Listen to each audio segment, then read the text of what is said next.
Have you ever spoken to an oracle? Someone who helps you see into the future and avoid your problems before they happen, as well as seize the opportunities before they present themselves. I did, and his name is Rick Turoczy. He's an OG from the Pacific Northwest with 25 years experience helping founders launch successful businesses. Oh yeah, how could I forget? He also did a TED Talk that went viral on YouTube. Rick decoded AI and what it's actually going to look like for startups and businesses in the future. AI is no different than cloud infrastructure. AI is no different than the switch from installed software to SaaS. Like it's a pivotal moment for the industry. And yet it also feels very... He also gave us such a good business idea that it had the ability to topple one of America's largest companies, and you could be the person to start it. He even said he would put money on the table and invest in it. What if somebody could build that made me smarter at connecting people and understanding potential points of connection? I would put money on the table right now to have that. He also talked about why he walked away from his following on X with tens of thousands of followers. The two of us had met on Twitter during the pandemic, and he's like, "Oh yeah, I remember you from Twitter." And he's like, "But I'm not on there anymore." I'm like, "I'm not on there anymore either." Yeah. So like it lost this kind of... So if you've ever considered starting a business and have dreams of making millions of dollars, stay to the end so you can get those golden nuggets that are so precious for your future. Let's get into it. You should be proud, so you gotta have a lot of conviction. Or you have to be a business mind. AI is literally the solution in everything. So just know that there will be change. To start or scale a business, Welcome back to the Founders Talk series. So first of all, what is marketing? To just do it first.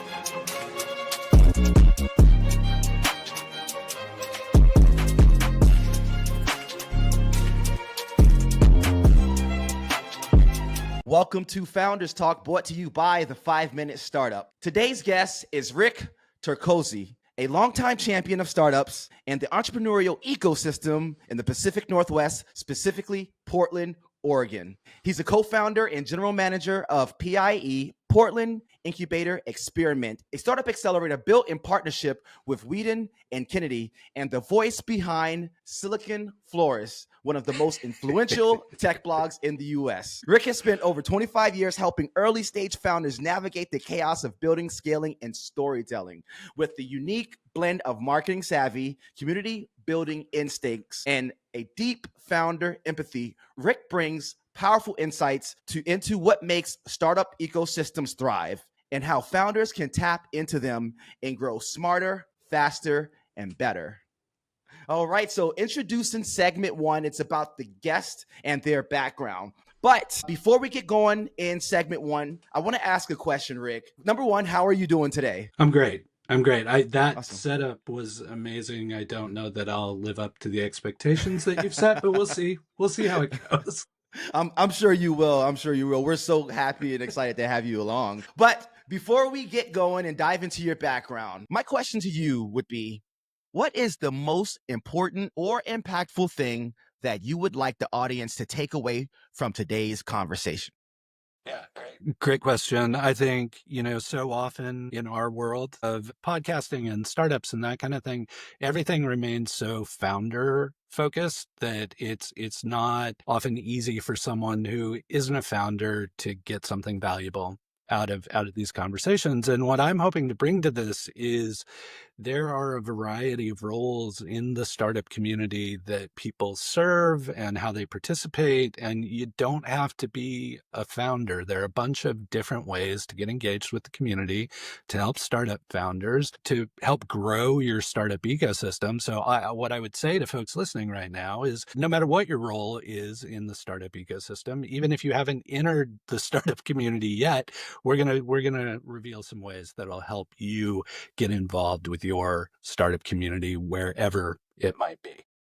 That is awesome. And so for the audience, I've been thinking about the same thing because things have been very founder focused, but it's really important for people to understand when you're a part of a founding team, the reality is you are bearing a whole lot of brunt of that force that the founder is dealing with as well. And so what's the point of that? It's higher risk, but higher reward. And you're talking about getting early equity in companies that could turn out to be the next Facebook or the next Tesla or whatever the case may be. And so it's really important for people to understand, like, even if you're not ready to be a full-fledged founder and don't have an idea, go serve a founder, go build a business, and even learn to do it at the same time as you earn. So that is awesome. I appreciate that lesson there, and looking forward to hearing about that. So could you tell us a little bit about your origin story, your background, being from the Pacific Northwest, and kind of what led you to the startup world and getting that bug? And once you get it, it's over. You're stuck. Yeah, you can't go back.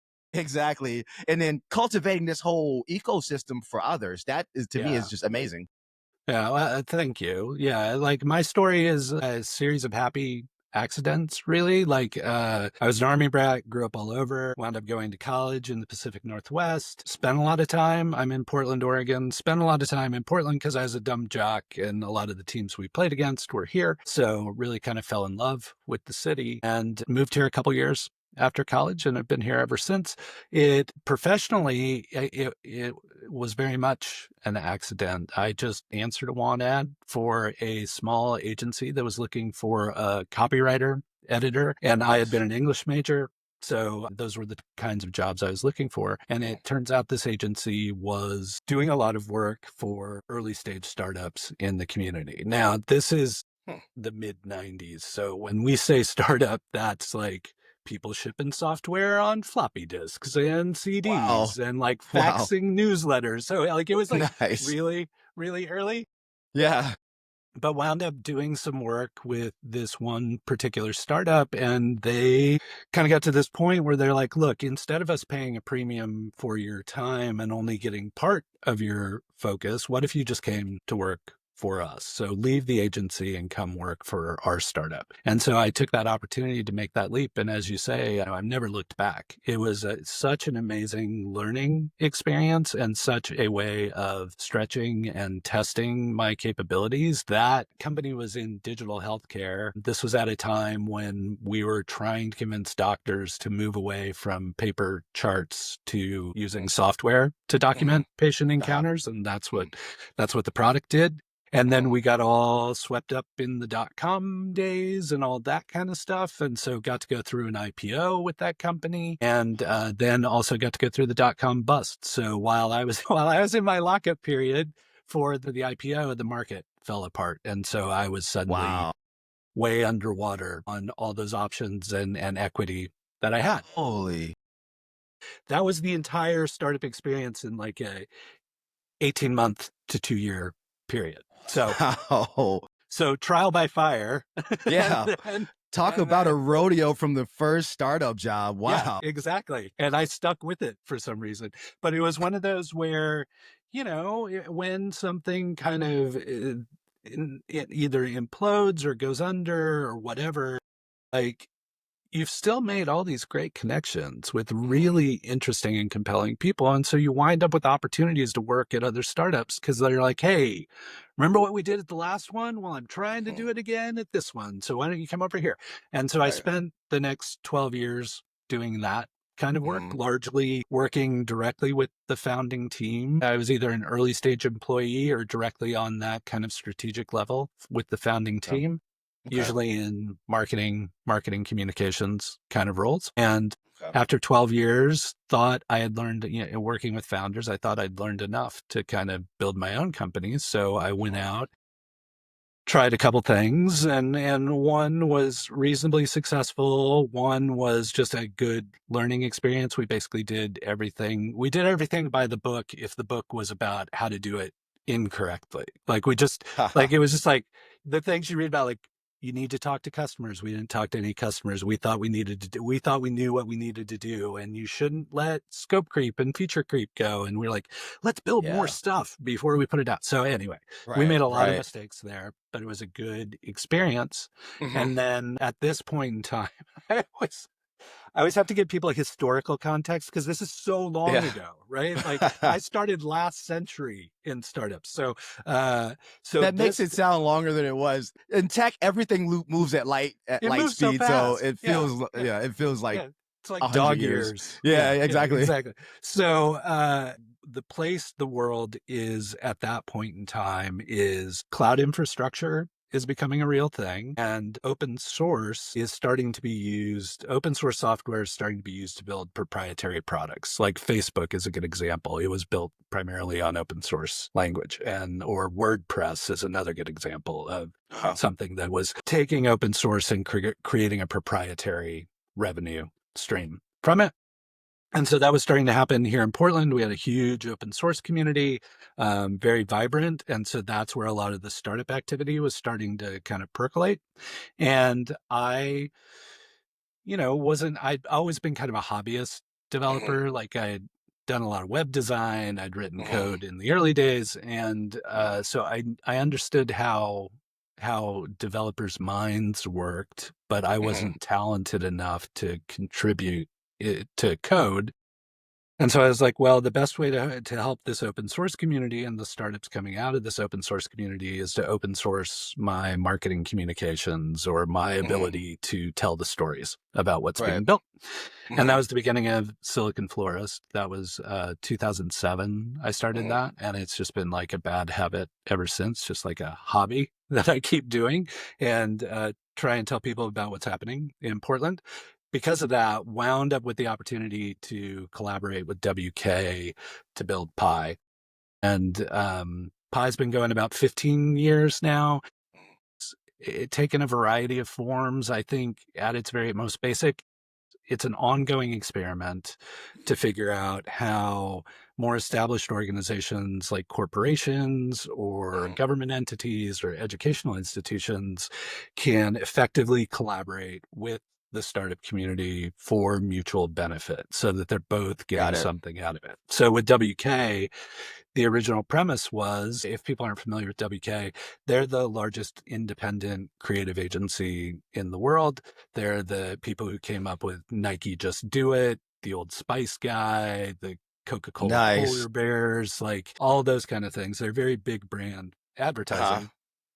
And their premise was, if we're going to remain at the cutting edge of creativity, we need to understand technology as a creative pursuit. We need to understand the creation of business as a creative pursuit. And so that's why they wanted to be more engaged with the startup community. And then, working with them, we had the opportunity to work with, any number of other entities with them, specifically folks like Coca-Cola and Google and Target and others.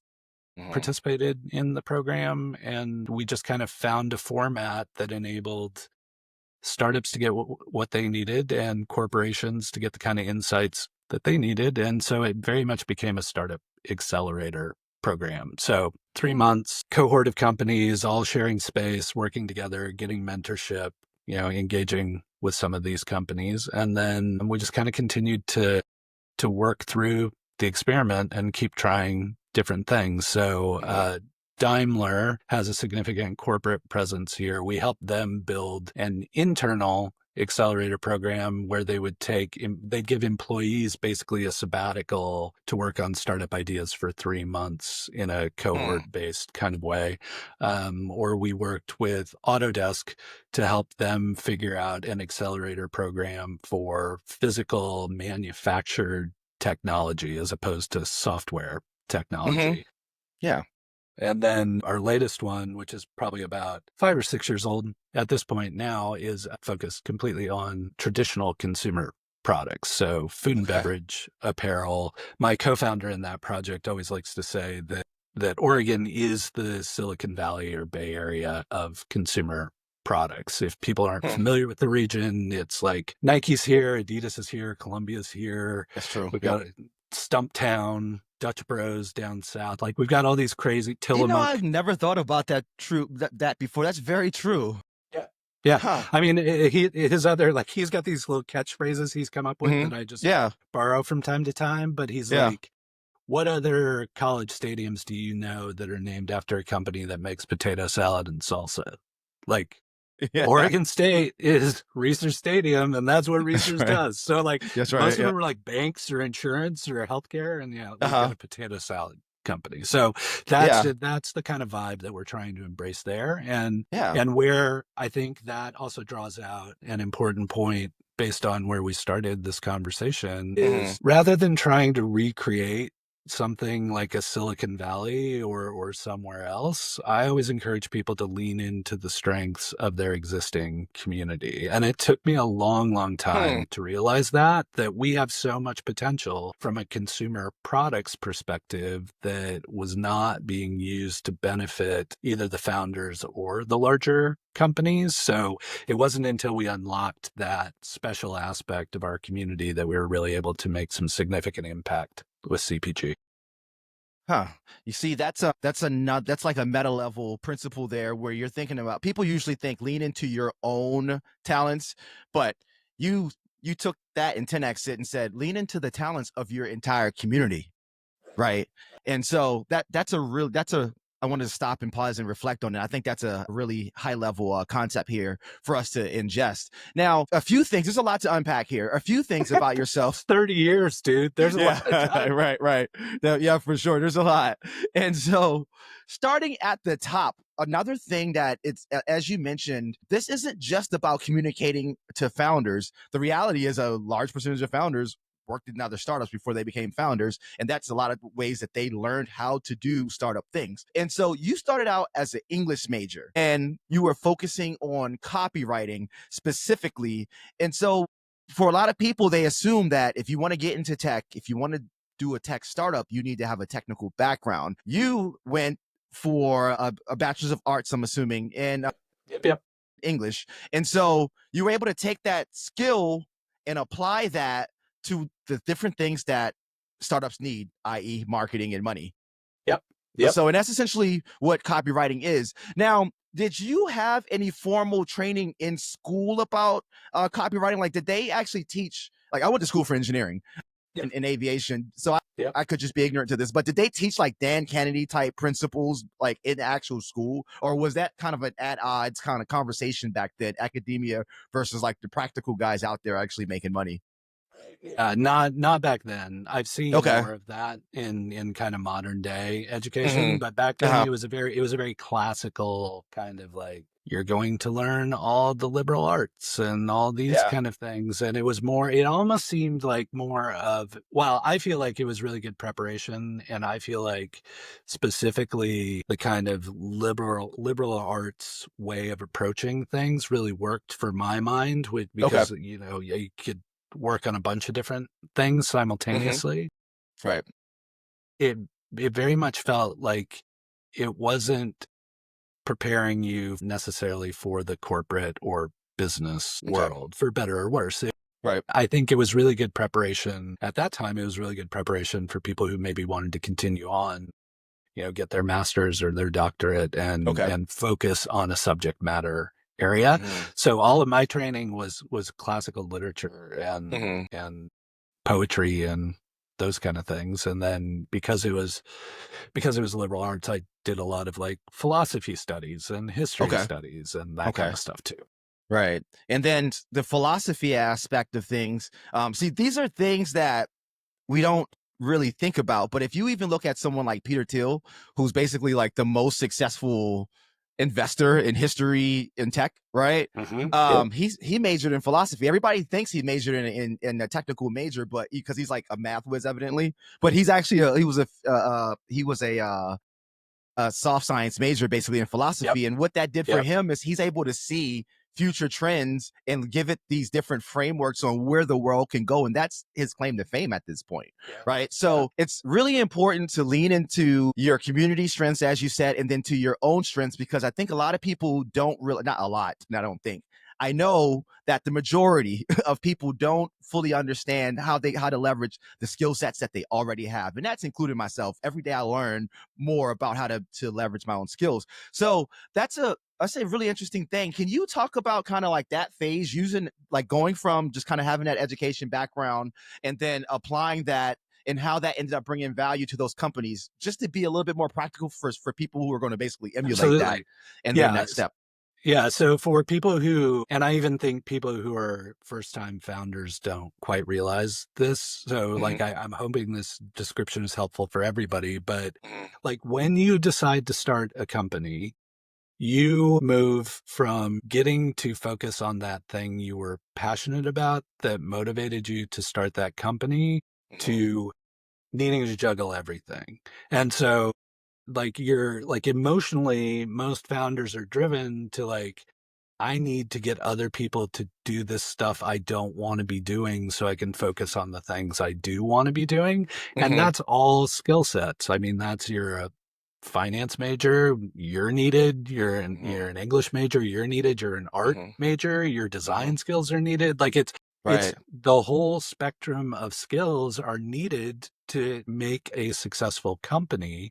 And a founder can only get so far trying to juggle all of those different topics. They need to continue to expand their team with different skill sets and with a diversity of perspectives to keep driving the company forward in a meaningful way. So yeah, that's why I always try and remind people, it's like, it doesn't matter what you do. There's a role for you in the Yeah. startup world if you Right. have, if you have the wherewithal to take that risk. And Yeah, it can be really exactly. rewarding too. Exactly. And then, there's something I like to point out in Portland, historically, they said people come to Portland, Portland's where young people come to retire, right? That's always been the ethos of Portland. And so what you have is a lot of artists and you have a lot of, for example, servers, and people look at that skill set and they go, okay, so this is my skill set for now.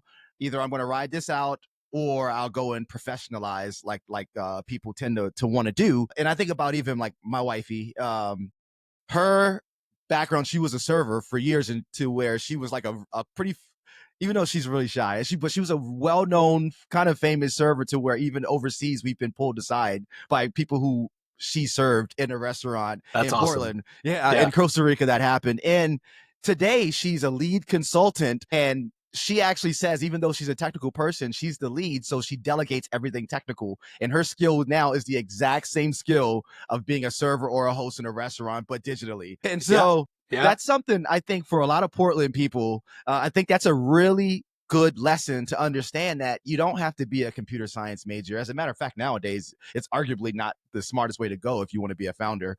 Totally. Because it's just delaying getting out there and doing things. So I think that is really wonderful to draw that connection. And then a series of happy accidents. The biggest thing I hear when you tell me about your happy accidents, it's being at the right place at the right time and being the right person with the right skills. It's those 4 things that happen, even though at the time you don't necessarily know. You don't realize it. You don't. Yeah, exactly. You don't know. I can't. Same here. My first advisor role, I didn't fully understand the impact that was going to have even on the company and then on the rest of my life. And that happened. I didn't even really, quite honestly, and the people listening are going to kind of laugh at this, but I didn't even really know what an advisor did at a company at that time when I was invited for the first time. And so just understand that's the experience in startup world. It's fast moving. You're always going to feel like you're behind the jet, but that's the way it is, right? Because you're a part of creating a dream and doing that very quickly. Awesome. And then with the digital healthcare company and getting that IPO experience, can you talk to us a little bit about that? That's a rodeo, which you just described, and that happened so fast. And if I'm not mistaken, you said that was your first role in the startup world? That was the first company I'd worked for in the startup world. Yeah. And I didn't even know what a startup was when I started, I was just exactly. Like, I know people create companies, but I don't know what that is. So yeah, that was my very first one. Huh. And so so at the time did you even have like the understanding of like IPOs and things of that nature? Or was that kind of just like going around you in the meta and you were kind of like capturing the idea? You were exposed to it whether you liked it or not at that point in time. Like there was so much activity, and it's hard to even provide that sort of context for people. If I were to equate it to something today, it was as inescapable as AI is today. All the stuff you hear about AI, that was all about like people are building websites that do things and then they are going public and making billions of dollars. Or like that's where Mark Andreessen started his fortune, right? Like he built a web browser that went public before it even had any revenue and he made a ton of money. So like it was just part of the culture. at that point in time. And the mythology was like, great risk, great reward. Like if you do this, and that mythology of meritocracy, like if you work really hard and you do a really good job, then you will be rewarded. And unfortunately, that's not necessarily true. There are all kinds of other dynamics at play, but you were very quickly kind of, brought into this way of thinking that like, this is how you do this work and generate wealth from doing this work. So it was pretty commonplace at that point. Okay. Yeah. Especially during the .com boom. Yeah. That, that was kind of like in my life, that was like kind of like the first big boom that I was, aware of, just because I literally was born with a computer, Yeah, My right. dad was an engineer, so he was like always having a new hot thing. And so, but my question is, was there any time, or what was like the equivalent of that prior? Because like right now, obviously we know it's AI, and then there's other things that happen in between. Yep.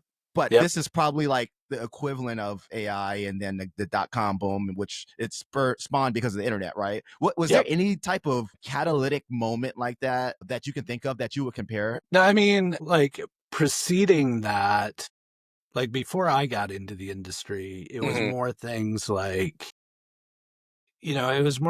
traditional industry going away for whatever, like oil and gas, or like timber having a downturn, or Got like it. manufacturing Timber. shifting from humans to robots or machines, like yeah. those kind of inflection points. I think, it precedes my living in Oregon, but timber specifically caused a huge disruption. And then the inflection point really became processor chips, and the Intel and those kind of folks. And Mentor Graphics had a great like IPO at the time. There was a company called Mentor Graphics, and what they did was they helped people design like the Intel chips. So like, what does the printed circuit board look like, and what do all the things do, and all that kind of thing. At the time, Mentor Graphics was the most successful IPO in history, and that happened right here in Portland and created a lot of wealth for a lot of people. And so there was that inflection point. And then following, we had the .com bust, and then it was just kind of like slow and steady for a while until mobile. And then there you go. We started to see some mobile stuff, and then the iPhone just changed everything. Like that was the inflection point that really caused the next uptick in activity.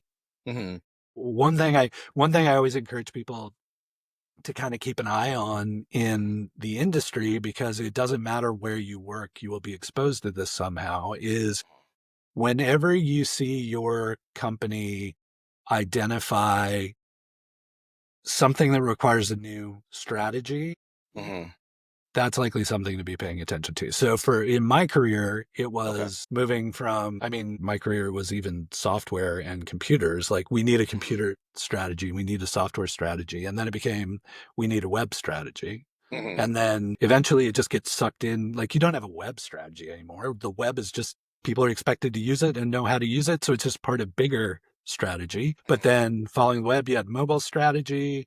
And then, you started seeing like cloud strategy, like on-premise versus in the cloud. And now these days it's AI strategy. And eventually we'll get to a point where AI will just be part of strategy. But right now, people need a specific point of view on AI and how they're going to employ it or deploy it. So I always watch for those points in kind of business economics as touch points for when something is truly changing in the industry.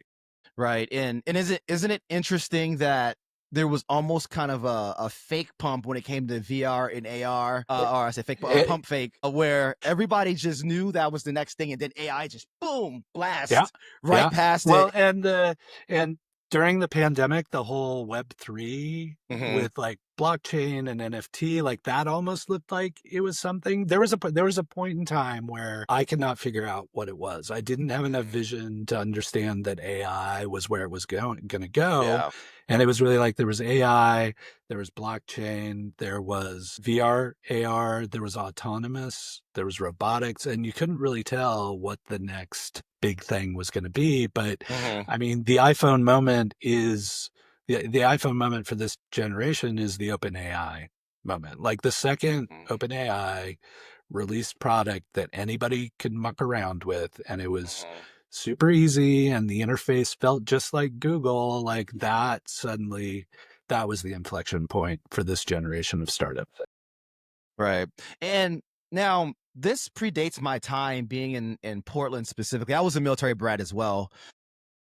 And so like my question for you, being around during that time prior to 2007, 2008, did you kind of see these consumer brands almost morph from a traditional consumer brand type company to becoming this kind of tech enabled company? Like, was that something that was really apparent from between, I would say, 99 to like 2010? Because that's kind of the shift that I'm seeing in the industrial space, where now these manufacturers and then the entire industrial space, which was usually kind of like this really old school blue collar culture, is now becoming a more tech enabled space now. And so now there's way more engineers, there's way more young people. It just looks different the way these companies are having to shift and focus. Was there kind of like a similar path of growth in Portland, from where now, to me, Adidas, Nike, all of them, they have the huge tech staffs and designers as well, but much more than I think in the past. Yeah, I think in that time period specifically, there was innovation and technology, but not in the way many of us think about innovation and technology. I think at that point in time, like Nike was figuring out new manufacturing processes, or like how to make the supply chain more efficient, or like how do we distribute things more efficiently. So there were innovations occurring and technology being used to facilitate that, but it wasn't consumer facing technology. It wasn't like wacky Nike e-commerce thing going on. Okay. It was more behind the scenes. And if you like, I love Nike. I think they're a great brand, and I'm super proud to have them in the community. But if I get really objective about it, they're really incredibly innovative supply chain company that just happens to have a good brand. And they wring every last penny out of that supply chain so that they have this margin between what it takes to produce a shoe and what they're able to sell a shoe for. And the combination of that, like supply chain dynamic and the power of their brand creates a meaningful corporate entity. But I think sometimes people forget how much time and effort and ingenuity they put into architecting the system that actually creates the shoe or the apparel. There's a lot of stuff going on behind the scenes. Yeah, that's a really good point. And I want to point out that business lesson there, because this is really important for early stage companies and early stage founders, or at least people who have a business, even if it's a traditional business and you're planning on growing and disrupting your process. One of the main fundamentals that is hard to grasp is you have to figure out what the core fundamental function of your business, like what your business really is, right? Yep. Like you said, Yep. Nike, for me, I wear Nikes. Nike's a shoe company, right? In an apparel company. But the reality is they're actually a logistics. The skill set that makes Nike, and the business problems that they're solving is logistics, right? That's where they made all their margins. That's actually something that Alex Harmozy really has been trying to drive home, where an example is you may have a cleaning company that cleans Airbnbs, right? But you're not actually in the cleaning business when it comes to your core skill set that you need to master and scale. You're actually in the recruiting space because it's easy to get the clients. Everybody always wants someone to clean their stuff, but it's hard to keep the staff. So you're really a recruiting company more than anything else. And as long as you can nail that, everything else will scale, right? And so there's these esoteric business lessons that if the earlier you can figure out that, like what is the big lever in your business, the core signal, that's when everything changes. And it's so hard to get yourself to think like that without seeing a lot of examples.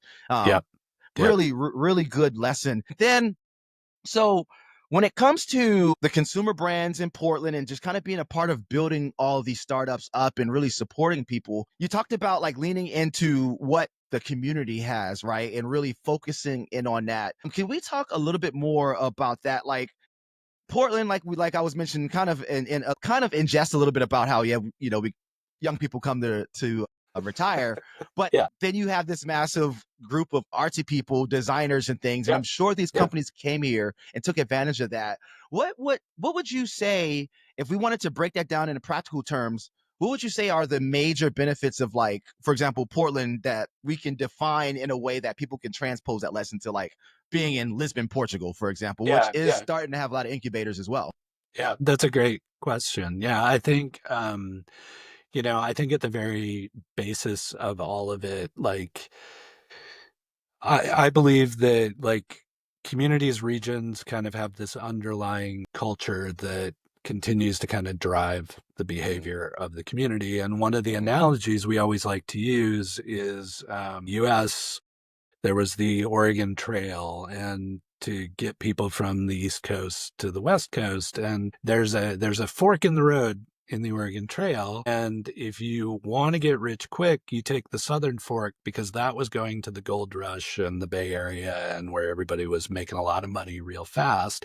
And if you wanted to settle down and kind of, build your place and your family and those kind of things, you wound up taking the northern fork to places like Washington and Oregon. And like, I think that still permeates a lot of our culture. Like, it's not a like get rich quick kind of town. It's pretty risk averse. I think you touch on a very important aspect of it, which is if you had to pick one thing at which Portland excels that like is our primary export, it's really just creativity. Right. It could be shoes, it could be food, it could be coffee, what have you. It could be technology, but it's all creative approaches to that kind of thing. And then when you kind of go back to the underlying, not terribly risk tolerant community, what that defines for us in the startup community is two things. If the community is risk averse, there's not going to be a lot of accessible capital for early stage startups because people don't want to risk that. So you need to find things that have the capacity to generate revenue early or be built in a bootstrapped way that is going to enable them to grow, even if they want to raise capital later, or they need to figure out other places like the Bay Area to go find that capital for the early stage stuff. And then the other thing is like people, and a lot of people use this as a judgment of the community. I just see it as a facet of the community. Like, we're much better suited for B2B products than in technology, B2B products than B2C products, because two things, like B2B is a less risky pursuit. Like you're not trying to get every person everywhere using your product. You're trying to get this particular type of enterprise to use your product, and you can kind of focus on making that happen.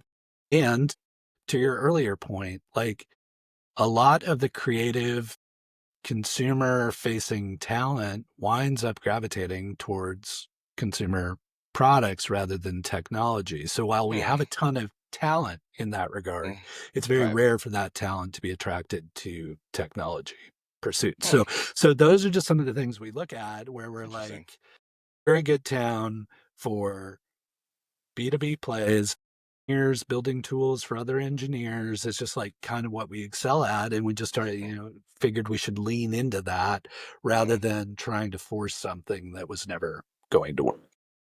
Right. And so let's say there's someone who's working in a bar, bartending.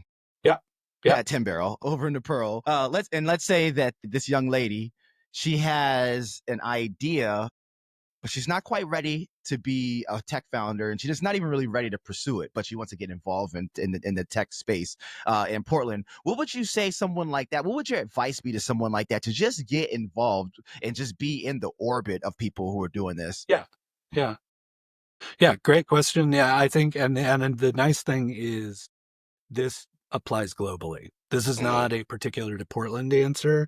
This is Uh-huh. I've been lucky enough to be to any number of startup communities and hang out with them around the world, and this holds true regardless of where you are. Just start showing up. Like you don't even have to participate. Like if I can guarantee no matter where you are, there's likely some kind of startup event Mhm. going or some kind of technology event Yeah. occurring on a regular Mhm. basis. Or if it's not there locally, there's something virtual that you Mhm. can attend. And Mhm. it's really just you know how they say, like, you can always study to learn a language, but unless you Mhm. talk to somebody who natively speaks that language, you're never going to like get that dynamic. That's what Mhm. you're trying to do by showing up. It's Right. just really Right. absorb the culture and start seeing the same people time and time Mhm. again, and like Mhm. just starting to really immerse yourself in the culture of what you're Mhm. starting to pursue so that you just Mhm. have a better understanding of what's happening. And then, Right. gradually expand that as you have time and energy to do those kind of things. And you'll find before too long that like one of two things will happen. You will either say, I found my people. This is the community I was looking for, and Mhm. I'm glad to be part of it. Mhm. Or you'll say, I haven't found my people, but I've seen enough of these things that now I know I could start my own group, my own event, my own whatever, Mhm. and people like me will find their way to me. So like, I think short story is just start showing up, find the stuff, Yeah. show up. You don't even have Yep. to participate, just show up.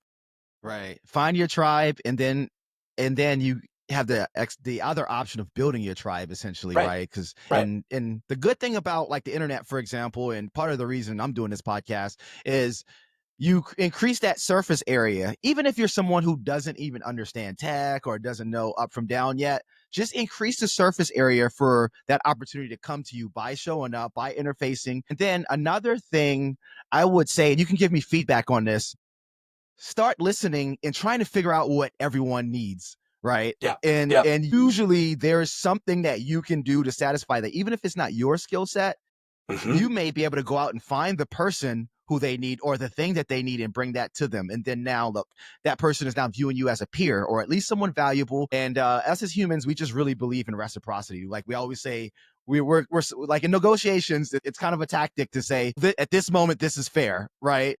That's like why split the difference makes sense, even though it's a terrible negotiation tactic. Right. But Yeah. there's literally a book, Never Split the Difference, right? Right. Right. But we're so innately programmed to do what's fair, at least face to face and socially. So you really pretty much leverage that. So I think that's a lot of really good perspective there on building a tribe and or finding the right tribe and just getting involved. And I do want to double back because this is a podcast where we want to talk reality, right? Like I've had founders come on here and say, like startups suck. It sucks. Don't be a founder. I mean, don't It be a founder does. unless you It's true. absolutely have to and you don't have a choice, Yeah. right? Like, Yeah. and you know how it is. Once someone wants to be a founder, there's like not really a way to talk yourself out of that. It's like going in the military, same deal, right? Once you want to do it, it's like not a way to talk yourself out of it. So, speaking about people and networking, typically speaking, someone like yourself, a founder or whatever the case may be, there's been people along the journey as mentors or at least influences. Sometimes that could be a parent, that could be a brother, that could be a best friend, that could be a cousin, or it could literally be someone that you followed on YouTube or followed on Right. TV and emulated. Right. Who would you tell us about that? Who would you say has been some of the pivotal people or some of the people who became like your jet fuel into getting where you are, starting from even childhood and later? Yeah. Yeah. I mean, I think for me, at least, a lot of those folks originally were educators. Like they Okay, were a teacher nice. I had, or like I can remember Mrs. Barry, who was like my high school English teacher and my journalism teacher. Like Mhm. she was the one who, like, I liked mucking around with computers, but Mhm. like, and again, this is ancient history, but like we had the original Macintosh and the original Mac SE as our computers that we produced the paper on. And this was this huge transition from going from like traditional newsprint papering kind of stuff to like Mhm. desktop publishing, but Uh-huh. at its origin. And like, she was the one who really first opened who really challenged me. Like, I was kind of like, I could skate through pretty well on school stuff. Like, I would find stuff that was challenging, but didn't really apply myself. I was more in school to play sports. Like, I went to school during the day so I could play sports in the evening. But she was the first one who really like started to challenge me with stuff and helped me learn that I could do those things. You know, I had a few coaches that were similar, that just believed in me, that they're like, we think you can do this. Like, this may not be what you thought you wanted to do, but this is where your skills are going. So you should do that thing. That was always really helpful. And then, there have been so many people in my life. I'm so lucky to like get to meet so many different people, and I take something away from each and every one of them that's either inspiring or guides me. So I don't have one of those like quintessential kind of people where I'm like, oh, it was this one person. It's just been the complete kind of everybody in total has really contributed a lot and has really informed how I engage with the community and meet with folks and that kind of thing. Because given my druthers, I'm super introverted. Like, I'm not a people person in like in crowds and stuff, but I've somehow figured out a way to keep it together one-on-one with people. Yeah. So that with lots of practice, but yeah, I think I hate to give a non-answer, but it really is like every single person I meet, there's something, and I can, think back to somebody I met 15 years ago where I'm like, still that one point of that conversation that we had, like that really affected me, and I still carry that with me. So yeah, that's I kind of absorb everything I can. Yeah, it goes to that old adage, it takes a village, right? And so that's, the more and more different founders and people I interview, that's the thing that's the most prevalent. Of course, people say a lot of times like their parents were a huge kind of like launchpad basically, and now not necessarily launchpad in the right direction, but that is at least your foundation. Yeah. And so it taking a village where, like, for example, we were talking about like startup founders and being able to be around them and get involved in a community, even if you don't have an idea, you don't even know what you're going to do. But the thing is, all these different founders and all these different people, they need all these skill sets and all this knowledge from all these places that is impossible to get from one place, right? And so that kind of goes back to that ancient wisdom. And then like, for example, we say that, a founder, initially they need traction, they need sales, they need marketing, and they need fulfillment, right? Those are the core things. And then each thing, there's all these little, I would say, roots that go off that are critical, really. Like it doesn't feel like it, but there is a time in that startup process, and then as you grow, then all of a sudden this is the thing that absolutely has to start clicking, or things fall apart. And so I think that's a really good answer, actually, because it alludes to that ancient wisdom of it takes a village. So you can be a part of that village helping others, right? Yeah. Yeah. And sometimes this is something we haven't touched on, but I still think it's an important point, is like, while in my early days, I may have been directly contributing my skills or my effort or whatever, these days, more often than not, it's not the value of meeting with me is not to meet with me. The value of meeting with me is you remind me of 5 other people that I've met, and I'm the closest point of connection to get you connected to the people you need to be talking to. So it might even be playing a role in the community might not even be what you can contribute. It might just be like, what's the network you bring to the situation by being the person who's present and able to connect those people. So that I would have never thought of that as a role for me. Right. But if we go back to the very, very like beginning of my professional journey, it finally dawned on me that that's just me using my English. That's plot development from an English major. It's like, this is an interesting character. Wouldn't it be interesting if they met this character, and what would happen to Yeah. the plot line if they got together? So like That's so interesting. that's all I'm doing Yeah. right now. Yeah. Wow. It's interesting. My brother is originally like a theater person, and that's how he lives. Right. And Nice. so you actually gave some insight into that, like even how he develops his friendships and things and who he connects them with. That makes a lot of sense. And so this actual point brings us to our second segment, the pain and the solution. And so in this segment, we talk about the pains and the solutions that we see all over the world and what we're trying to bring to solve those pains. Now, so with that being said, you're a very eclectic person. We've already seen that thus far.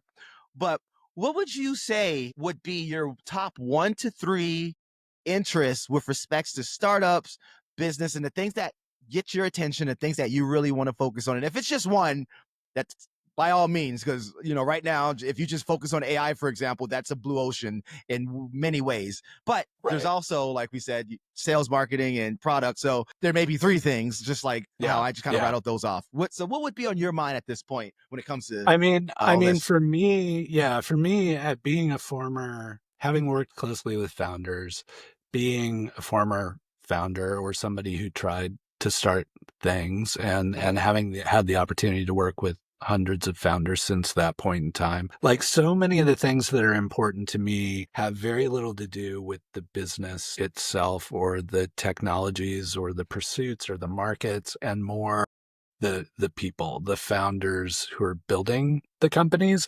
And for me, first and foremost, what's most critical to me is helping demystify the startup experience. Like, you already touched on it, where you're like, being a founder sucks. It's horrible. Like, it is the worst thing you can do. Like, apart from like running an Ironman marathon without training for it, like, I can't think of anything worse you can do to yourself mentally and physically than being a founder. And I think it's been so romanticized and so mythologized about how great it is that, like, some people get into trouble real quick thinking that this is the thing they want to do, and it's a lot harder than they think it is. So part of it is like, how do we demystify and be honest about what it's like to pursue that experience? And then, should you choose to pursue that experience, how do we ensure the healthiest, most stable way of doing the work, surviving the experience, and being resilient throughout the experience? And some of that is like learning to deal with failure. Some of that's learning to step away. Some of that's learning to be like in tune with yourself and like how you work and those kind of things, and being present. So for some founders, that's like getting used to asking for help or support, like, and admitting that they don't know everything about everything. That's where my last like 15 years have been focused. And so that tends to be kind of one of those things where, like, if you give me a team of pretty smart people who know how to take care of themselves and have kind of a clear vision for what they want to get done, they can build anything in the world. Like, it doesn't matter what they want to pursue, so long as you have those fundamentals in place, and they understand the reality of the situation. I think the other thing that I've always been a fan of, but for whatever reason, this has been resonating with people again a lot lately, is, and it's kind of part of the mythology aspect of it, of thinking how things work. Like, getting back to just like doing the research and understanding the inner workings of things can be completely transformative for people in their developing strategies or winning customers or landing funding or whatever. And it's just like, we're in a time where everybody's just being encouraged to go faster, go faster, go faster. And I'm more like encouraging people to slow down, do your research, figure stuff out, and do things strategically rather than just doing them quickly. So like that's the other part I think really benefits founders when they kind of press pause, really do their research, and then figure out the right direction to go. Right. Yeah, there's a lot of lessons in that. Specific example I can think of is I had a founder on who they end up finding out that we're going to run into regulatory issues. Luckily, their customers are like police officers and police, like government and things like that. So there's all these exceptions in their industry. And the thing is, had he fundraised early because he had traction and he went ahead and built the team, he would have blew all that money. Yeah. Right. And so because he slowed down and got the fundamentals there, tested the water, did the research, got the traction the right way, he was able to avoid that. So there's a moment for everybody to pause and reflect and understand that there's different cases for different people in different situations, and slowing down and getting the fundamentals correctly is so critical, especially now, right? Where the VC world is really shaken up, to say the least. Yeah. The business model is now changing. We'll say that. And so now what it seems like a lot of the recommendations is you got to show as much traction as possible, as early as possible. And what does that look like? Well, even if you want to scale to being a unicorn, you probably should apply bootstrap fundamentals, right? Making sure that your lifetime value is exceeding your cost of acquisition of customers. And so it's a little bit of a different mentality, but now people who want to grow quickly, they have to go and now look at the bootstrappers and go, okay, so that's how it's done like that. How do you do that? Yeah. And that's a different thing, because don't you remember bootstrappers are not sexy when it comes to like the Silicon Valley type of motion with VCs and things. As a matter of fact, people are like, oh, that's cute. When and I mean, they say that to multi-million-dollar businesses, $10 million plus $100 million, because that's not going to be the next 5 billion plus yearly ARR type business, right? And so now that everything's been shaken up. Now, with that being said, let's go back a little bit more. So talking about your experience over the last 15 years or so, it's been really helping people understand all those peripheral things that are the core foundation to really being successful as a founder. Teaching us to bruise well, for example, and understand failure and not doing well. Everybody makes a joke about millennials, and then Gen Z is like there's 2x now when it comes to that. But all these things are required to really make it. Now, how much of this is your personal experience versus a Pi? I want to understand kind of like what Pi is doing versus what you've been doing, because I know a lot of people, they're hearing this and they're like, is this something for me to go and join and be a part of? Yeah. So, I mean, Pi is really just trying to do that work at scale. So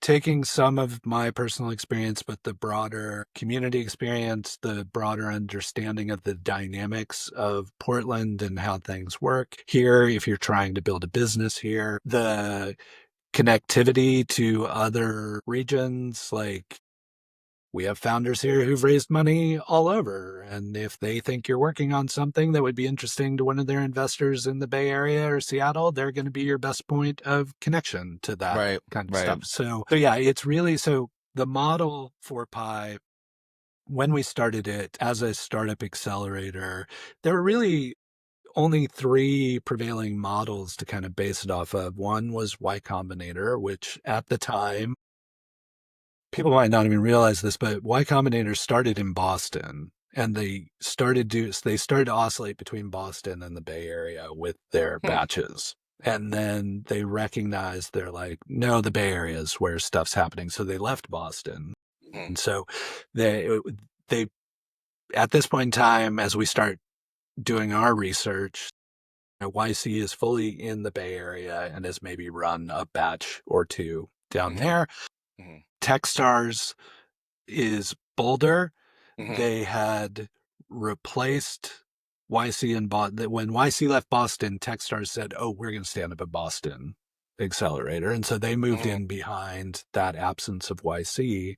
And then they were poking around the Pacific Northwest trying to figure out if there was an opportunity for an accelerator here. So Techstars Seattle did not exist yet at that point in time. And then 500 startups was another model that was kind of out there. So what we did was we were like, we know we want to do something that looks like a startup accelerator, but none of these models are exactly right for Portland. So we kind of cobbled together our own model. But the things we knew that were most critical were peer-to-peer mentorship. We wanted the founders to be helping one another make stuff happen in a particular cohort. And we wanted to activate, because by that point in time, I'd been in the community for like 15 years, and people were always saying, I'd really love to give back. I'd really love to mentor, but there's no way to do that. And so that was part of it too, was just like create an environment where that could occur. And, these days we're more of we're not running accelerator programs right now because it just became diminishing returns. It wasn't moving the needle the way it had in the past. And so we're like, let's stop. Let's do our research about the community and what the community needs. And I mean, in all honesty, from the time we started, when there was only a handful of accelerators, to today, when there are literally thousands of startup accelerators, and a lot of them are very niche, kind of like for example, if you came to me today and said, hey, I'm building a drone and I want to get into Pi, I would say, go to the Oregon UAS accelerator in Pendleton. They only focus on drones, and they will help you like exponentially more than Pi would ever be able to help you. So just by way of example, like being a very generic accelerator is not as compelling, and it would be hard for me to make that argument to a founder that they should go through a more generic program when there are actually programs that are better suited for what they're trying to build. Yeah, that's interesting. It's a really good point to bring up. Now, if it was someone who was interested, like, of course, in this instance, that person had to know you and approach you about it, right? So that's not necessarily possible for most people. What would you recommend to someone who's considering getting into an accelerator or incubator? And maybe if you want to define the difference and then who the avatar is for or ICPs for, how would you guide someone at least looking into this to get their feet wet and decide what direction to go in? Yeah, no, great question. Yeah, so in my world, and this is very much splitting hairs, but I see incubators and accelerators as two entirely different things. To me, the incubator environment is for founders who maybe have some research that they haven't figured out how to productize, or maybe they're doing still like R&D development. They're nowhere near product market fit because they don't even know what the product is yet, and they need that protective environment and mentorship to like hone in on a market opportunity, a product opportunity of some sort. And then an accelerator is very much the opposite. Like I always refer to it as like in like auto manufacturing, like we're the crash test dummy area. Like all we do is take your startup and run it into a wall a bunch of times and like figure out like what breaks. Is this viable? Where does it break? Like who gets hurt? Like all that stuff. And like just stress test their company, because what we're trying to help them figure out in a very short period of time is it worth putting all this time, energy, and money into this pursuit, or is it something that's not currently viable and I should either stop altogether, put it on the back burner, find something else to do? Like I often argue that we're much better at getting people to stop doing what they're doing because it's just not, and more often than not, it's timing. It's not that it's not a good idea. It's not that it's not the right people. It's that the market is somehow not ready to accept that solution, or there's no obvious market entry point that makes it possible for that company to start there. So getting back to your question, if you're still in that formative stage and you feel like you need assistance to like get to a product or better understand the market, that's great for like incubator, longer term programs where you can have the time to make that happen. If you've already you've kind of got a good idea about what your product is, but Mhm. you need to refine that, or Mhm. you really don't understand how to bring that product to market, or you have a product, you kind of explored the market, you think you know where it's going, and you're convinced you're building a venture scale product, then it can be a great way to connect with like-minded investors who may be willing to invest in the company. So those are really the reasons to go to an accelerator. Okay. There are also, because there's so many different kinds now, there are also even like bootstrapping accelerators. Like there are programs for people Hmm. who just want to bootstrap. They're not giving away, equity for the accelerator. They're either paying tuition or there's Okay. another way of financing it. But yeah, if you're feeling like incubator is like, I really need help, I don't know what I'm doing exactly, that's more incubator land. Startup accelerator is kind of like, I think I got it, but Mhm. I really need somebody to like push me to figure out what this really is, or to Right. like give me fill in this gap in my knowledge to help me get the product where it needs to be. Like that's more Mhm. an accelerator is for like refining concepts. And So when let's say for example it's a company or a tech founder, a startup that has traction. So they have customers, they have a customer base, they are doing good things, but they don't feel like they necessarily know what the right path is for scaling. They don't want to they don't want to jump in bed with an investor who's just promising them the world just to get a deal, or like a VC or a business development guy or something, like how they have to do sometimes. yep.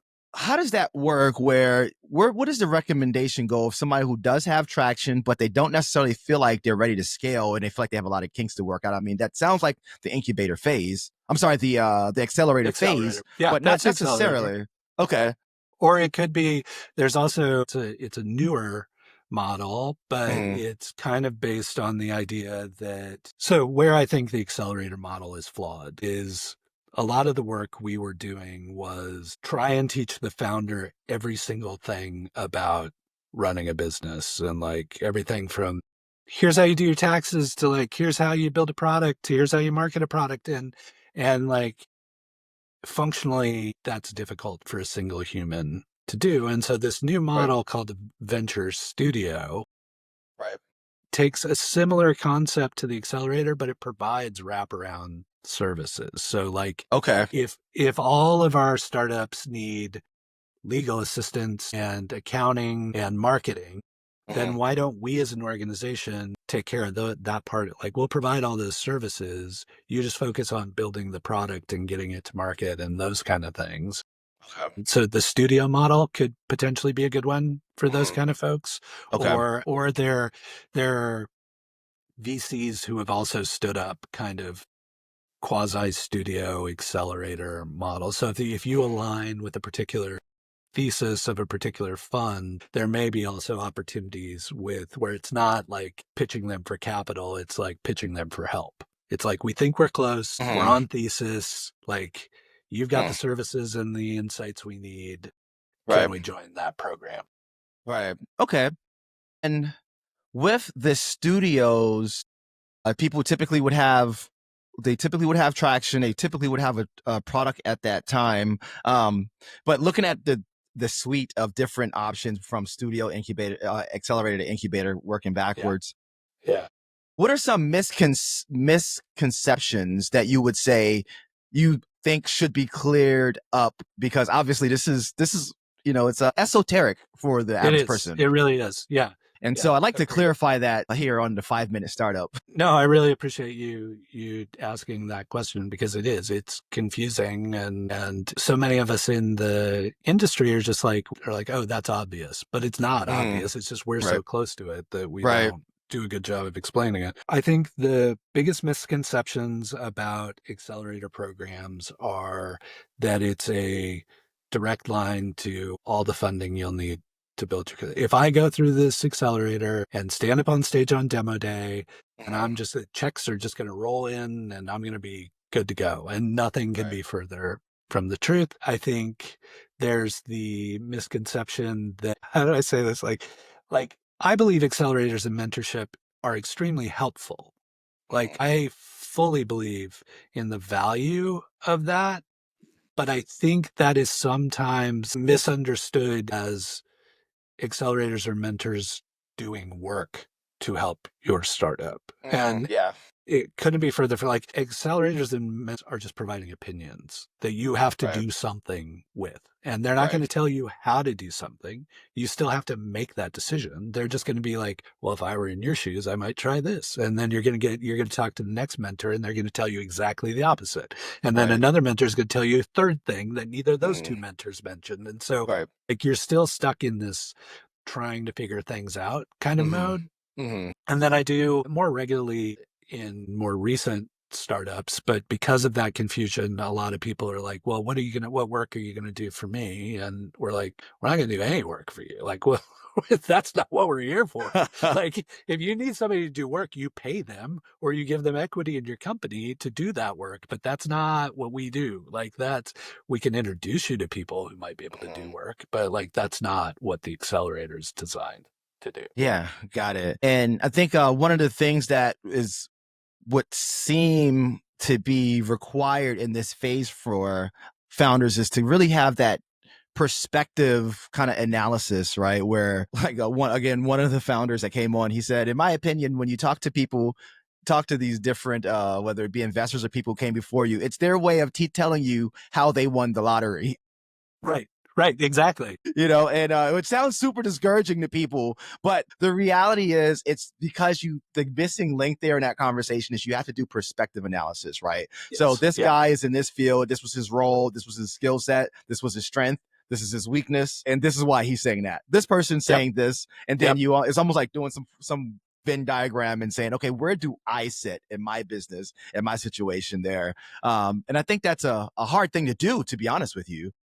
Well, yeah. And I mean, I'm glad you brought that up. Like, that's where we intentionally focused a lot of our programming. Like, I think, and there are any number of ways of running these things. I'm not saying we did it the right way. I'm just saying this is the way we chose to do it. We were really focused on people being as honest as they possibly could and really like doing away with like, people already know your success story. And to your point, like I could tell you every step of the way how I succeeded at doing something, and you will never be able to recreate that because you don't have the same market dynamics. It's not the same time. You don't know the same people. It's impossible.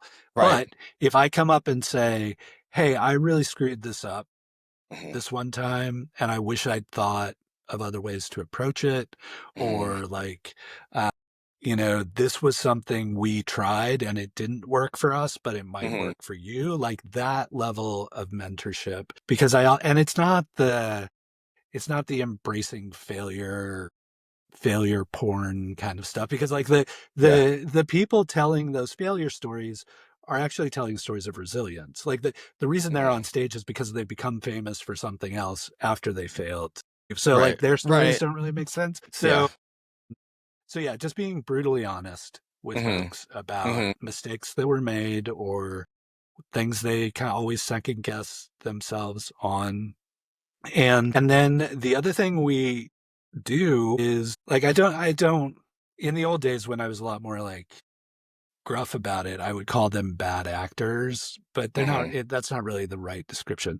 There are people within any startup community that may have their own interests ahead of a founder's interests. And back to that, like, back to that kind of crash test dummy thing. The other thing we would try and do is introduce our founders to those people as well. So not just people who are magnanimous, wanting to give back, give first, help a founder in any way, but some of those people who are like more like, what's in it for me? What am I going to get out of it? Because the founders are going to encounter those people out in the real world. And if we could expose them to that while they were in kind of this safer environment where we can talk through with them, like, how did that feel? How did you deal with that? Like, what do you wish you'd done differently? What will you do next time when you encounter somebody with that personality? Like trying to provide those aspects of help that are more, again, based in reality, less so based in kind of the mythology of the startup world. Yeah, absolutely.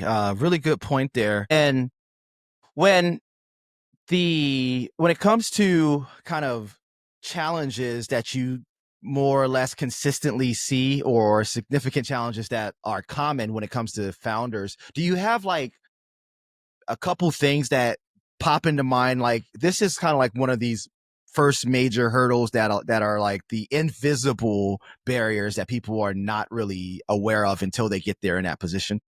Yeah.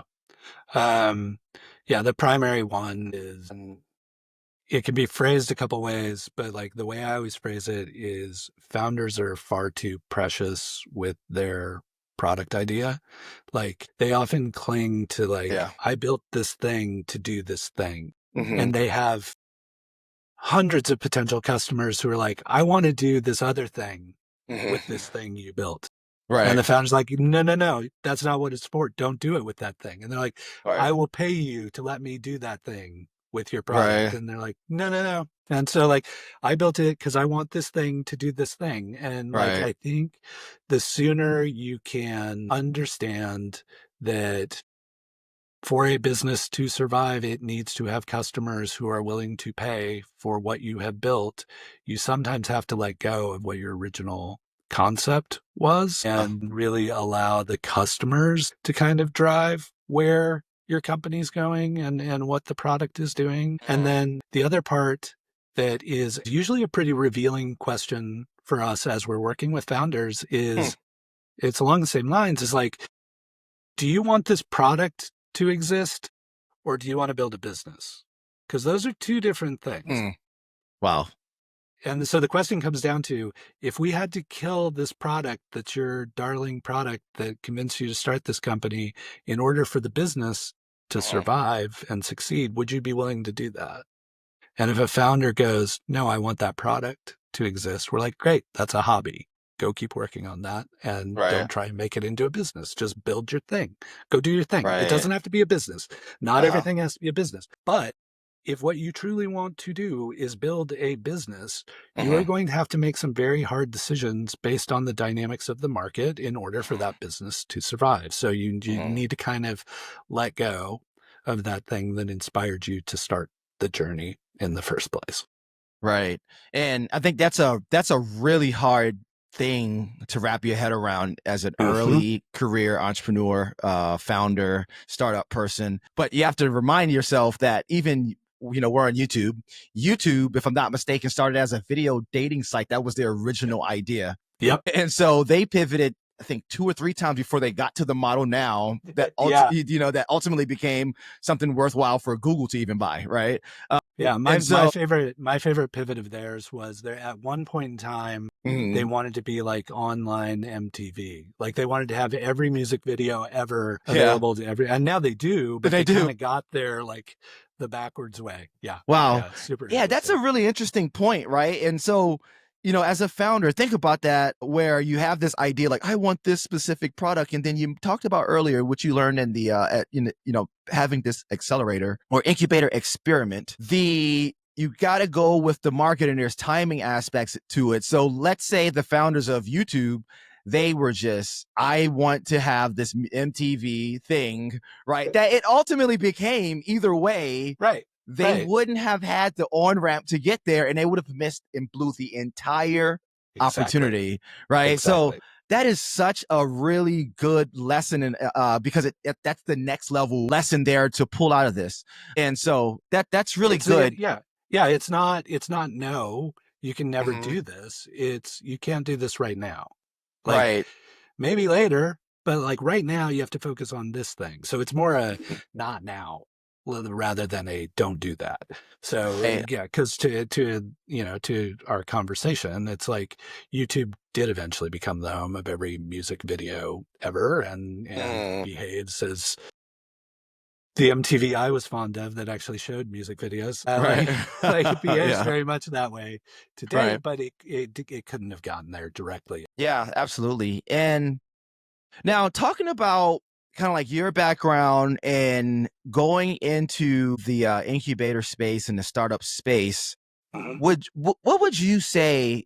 I'm sure you relate to the founders because you were a founder and you were a startup founding team member several times, so you know what it feels like.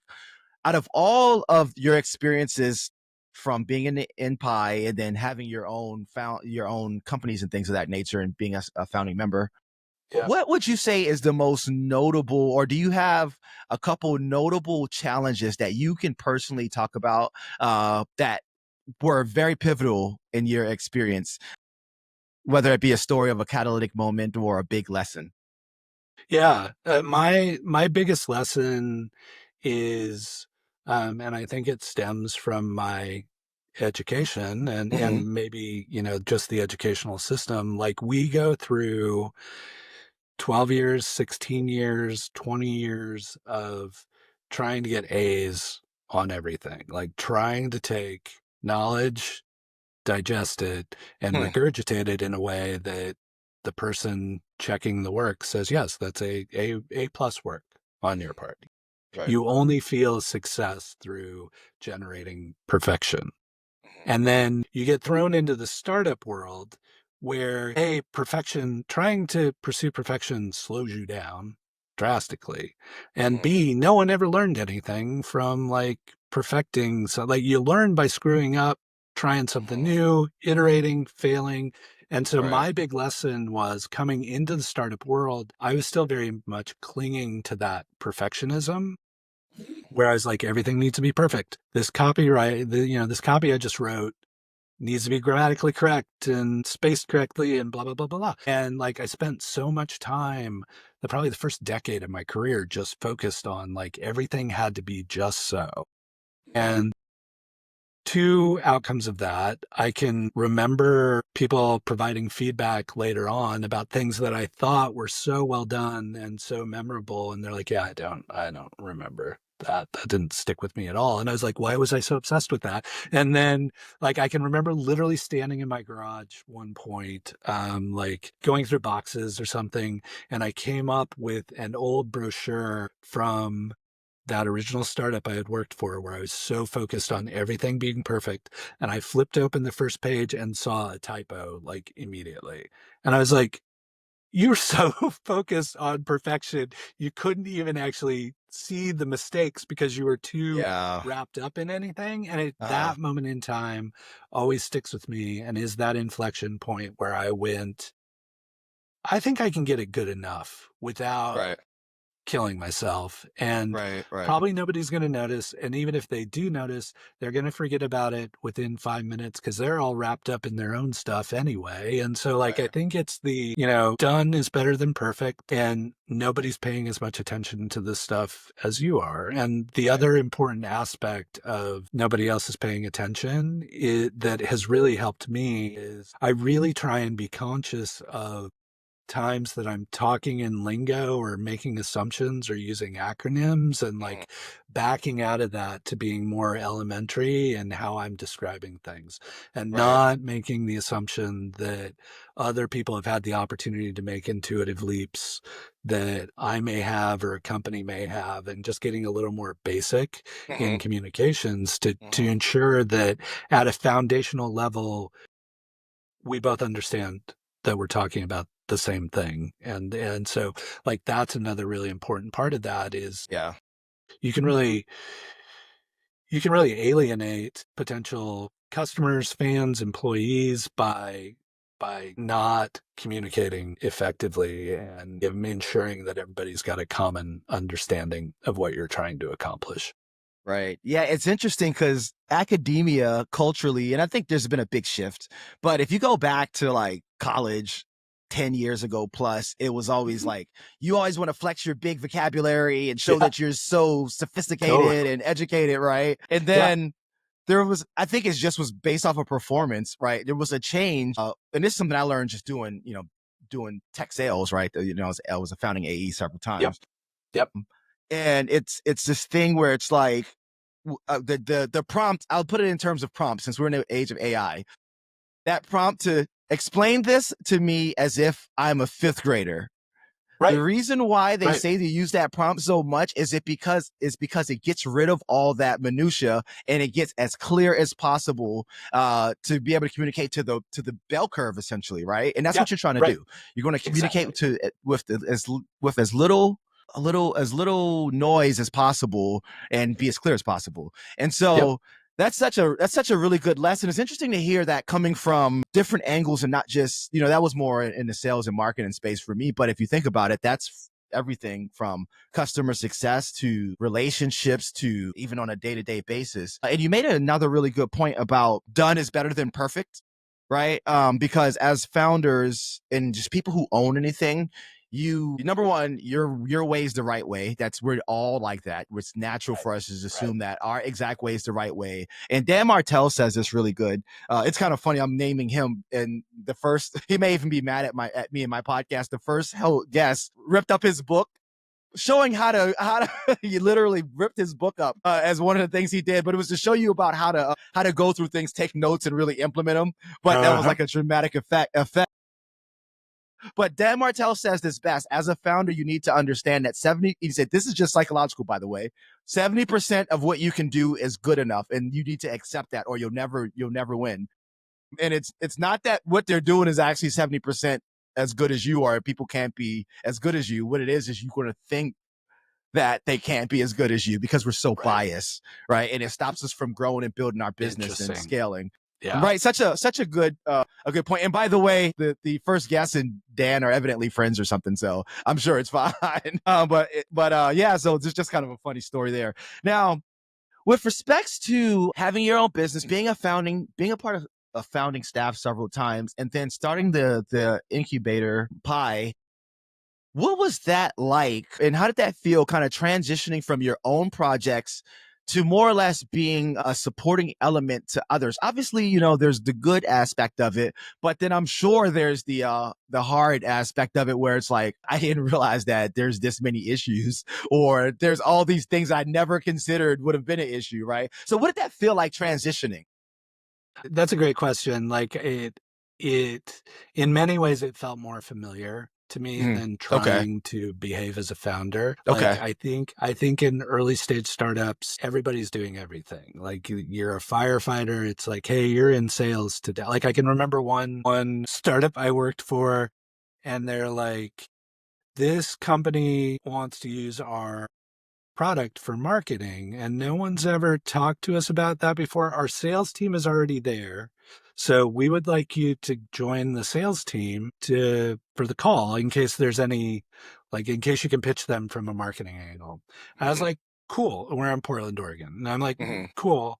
When do you need me there? And they're like, we need you in Toronto by 7 a.m. tomorrow morning. And it's like 4 o'clock. I'm like, okay, here we go. So got a free first class trip to Toronto because first class was as cheap as regular at that point in time. Nice. But that's the aspect of working in early stage startups. And I didn't realize until I tried to be a founder on my own that it was actually that firefighting tactical support aspect of startups that I truly found engaging, far more engaging than being the guy with the idea doing the thing. I would much rather be behind the curtain, say this next kind of person, than being out front. Yeah. So when I came to the accelerator, we were building it from scratch. There was a lot of imposter syndrome where it's like, hey, who am I to be telling you what to do with your company? And then I kind of clued into the fact, I'm like, oh, wait, this is that same tactical support. It's just, I'm getting to do it at scale, and I'm having to, for lack of a better term, kind of code switch for each company based on what they're going through at any point in time. So I found it compelling as a challenge. Like I had enough foundational knowledge, and I built up that muscle. And this was just challenging me to say, can you effectively work with more than one startup at a time? And so it almost kind of got to be this thing where I was like, maybe we can handle more than 8 startups at a time. Right. And then it's like, maybe we can handle more than 20. So it was kind of continuing to refine the model to figure out where does the model start to break down based on the way that I became used to delivering services, which I eventually worked my role into being really both almost like borderline therapy role. Like, Yeah. and I actually encountered, I think there's a program I think it was maybe University of Illinois that's a Mhm. dual MBA in uh, traditional MBA business, but then also therapy. And so it's really designed for that role to be like, I Interesting. can understand the business aspects, Yeah. but I'm also qualified to provide emotional therapeutic advice as well, which I always found Wow. interesting. Yeah. But yeah, so I fell into a role where develop trust, be a resource that people felt open and safe providing any kind of detail to. And then it was my job to just like refine and edit, right? You come dump all that on me and I go, well, what I heard was this thing right here. So let's go get you 3 mentors that can help you solve this problem. Like one example, had a founder who came to me and she was like, I'm having a challenge with my co-founder. Every single time I try and spend money on marketing or spend money on this or that, even if it's small, even if it's just taking somebody out to dinner, like I get pushback, like he's not comfortable with me burning through our runway that way. Uh-huh. Right. And I was like, first question out of my mouth is like, do you have a line item for that? And Mhm. she's like, what do you mean? And I'm like, you've got a budget, right? She's like, yeah, Right. we have a budget. I'm like, Mhm. you know how much is in the bank? You know how much is Mhm. on the runway? Right. And she's like, yeah, yeah, yeah. I'm like, why don't you and your co-founder just go agree upon a line item for what he's comfortable with you spending any month without needing to check in with him and the problem solved? And it's like, she was just so wrapped up in the drama of like, he's mad at me and I want to do this and he won't let me Yeah. do this. Yeah. That I'm just like, the answer is just create a line item for it and agree upon it and it's done. You can do Wow. whatever you want. Yeah. It's so funny because that sounds so simple, but when you're in that emotional moment and you're not sleeping and you're like, Everything's on fire and people are yeah, yelling at you. Yeah. yeah, it's really interesting. And at the end of the day, like, especially amongst co-founders and the founding staff, right? Like, you're around them and you're engaging with them more than you are literally your spouse, right? And so you kind of start to take on that gravity of emotional impact, right? And one of the things, particularly because I just talk to founders so much and I help some fundraising things, so you get to know them. And another thing that I noticed is it's really alienating, especially when they're a solo founder. It's really alienating because, again, they're dealing with the worst problems and they can't necessarily just go and just start crying in front of everybody and just complaining and stuff about the situation because they're the leader, right? And that's just the reality. When being the leader, you have to be the person to be up when everyone else is down. You have to be the person who's tough when everybody else is weak. And then that's why you want to have co-founders so they can be tough for you. All right. Yeah. That's one of the main reasons. But it's really interesting to hear, like, they literally have a program where therapy is a part of the advanced degree. Because I've been thinking about that. I found myself talking to a lot of founders, and it starts to feel like I'm in a therapy session with them. Yeah. Yeah. You And know? you do get into some really gray area really quickly where you're Yeah. like I always make the effort to be careful of I'm like, this is not the work that I do. Like Mhm. there are, we, if you need help finding a therapist, like we're happy to Uh-huh. help with that. But like, yeah, it gets real messy real quickly with Huh. startups and Is people. so is that a thing? Are there like executive therapists specifically? Is that and I'm sure there probably are. Is there someone I who's don't smart know. enough to? Yeah, I'm sure there are. Like I talked to this program a while back. It was pre-pandemic. Like I can remember I'm one of those like people who pace when they're on the phone. And so I was making a phone call and I was pacing somewhere. I can remember the call. And so it was definitely pre-pandemic and like before we all got used to sitting on Zoom or Google Meet or whatever all day, every day. And I believe it was University of Illinois or it might have been Chicago. But yeah, it just was a really compelling program that I thought had a lot of merit and we had even toyed with the idea of running an experiment at Pi that involved having like a therapist as part of the services we were delivering. So like the same way we would go, here's legal services that'll help you, here's accounting that'll help you, here's therapy that will help you. And we're going to see how that impacted outcomes for us. Uh-huh. But we couldn't get the grant funded, unfortunately, but it's still something I'm curious about. And it's almost this like unhealthy rite of passage in the startup world where founders will be like, oh, I suffered through it. Like anybody else should suffer through it too. And I'm like, you did suffer through it. That's the Yeah. point. You Right. were suffering. We shouldn't make people suffer. We should like get them the help they need to be the best people they can be. Yeah.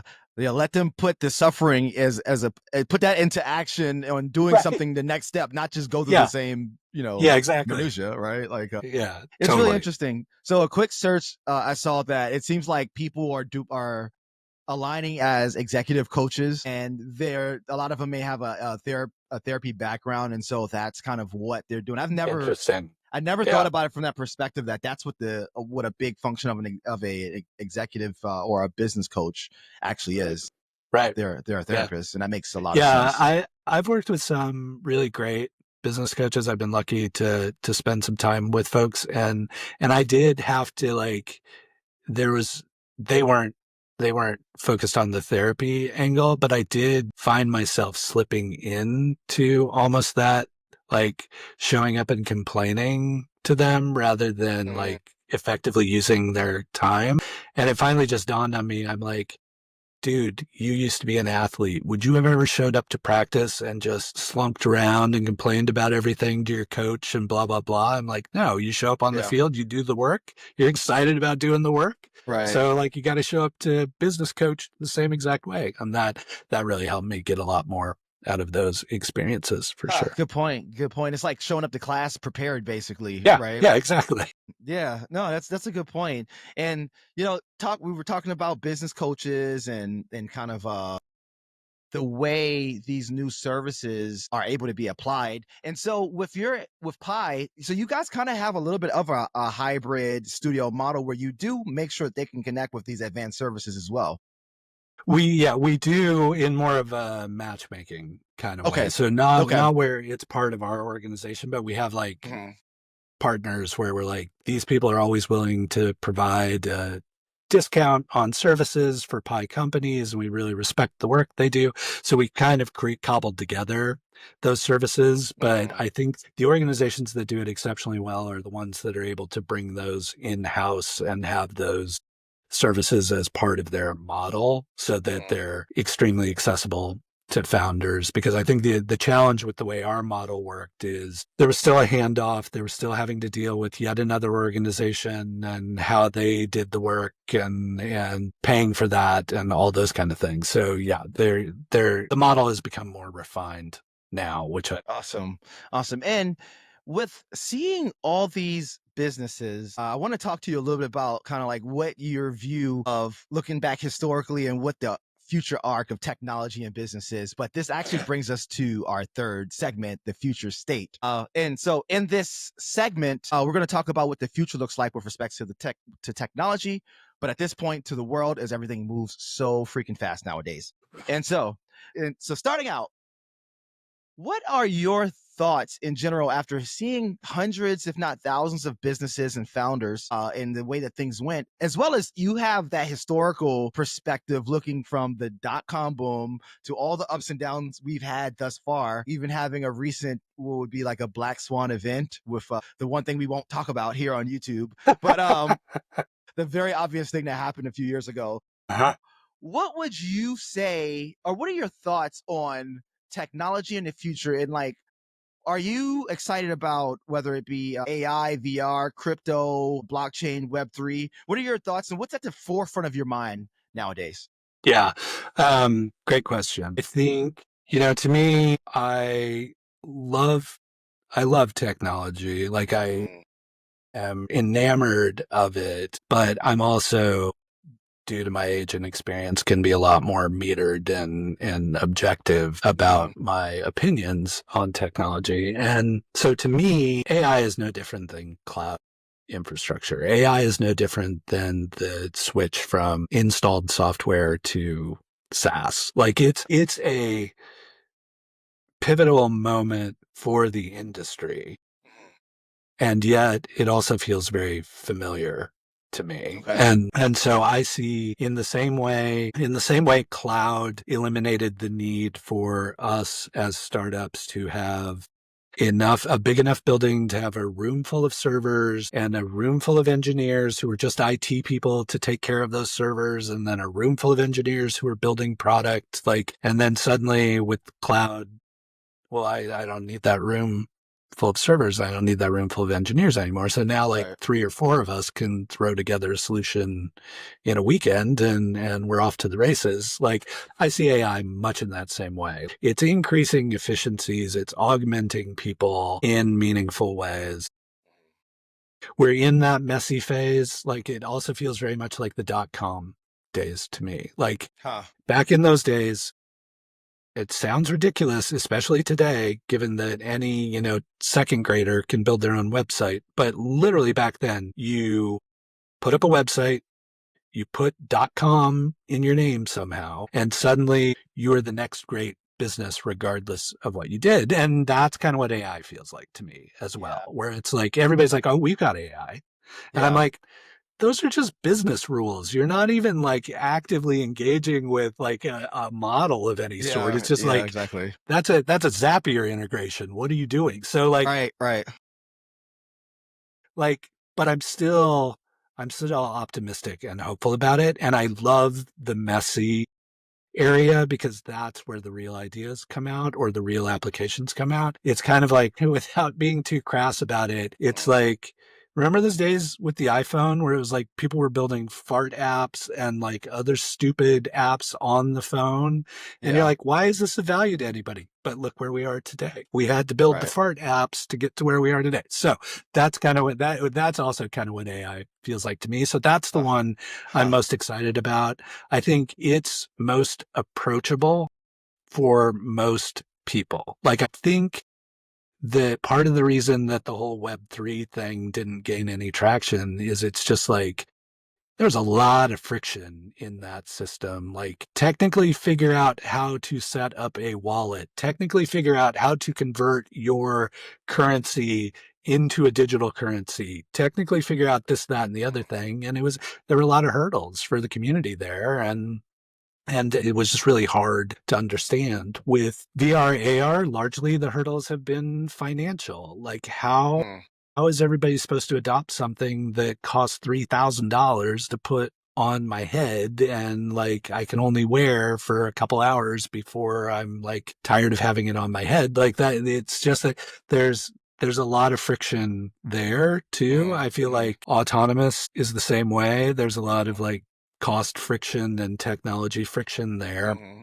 So that's why I'm most bullish about AI. I think it's the most applicable, the most approachable, the thing I'm most excited about, and hoping that people can kind of just suffer through this messy phase to get to the point of realizing how to really apply this technology. Because I have this conversation with people all the time now is ever since I started at that very first startup, the digital healthcare startup, our story has always been the promise of data.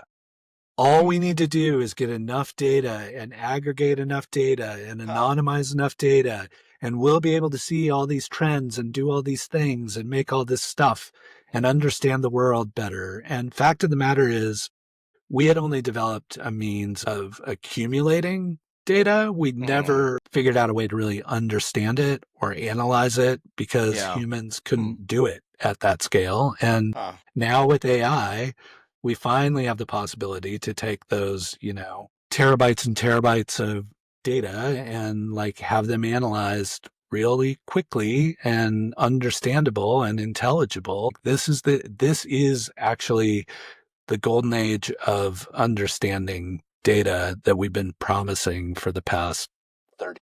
Yeah, no, that's a really interesting take on all that, to hear that the understanding of the history and some similes to what we're seeing. It's really been interesting because I was going back with I think it was Jason Lemkin on LinkedIn or somebody in his circle on a post of his, and he was we were talking about AI rappers and things. And at the time, I was really skeptical, right? Like, I kind of looked at it like, yeah, this is like totally some .com bubble stuff that I don't even think it's going to last, for more than a couple months or a few months.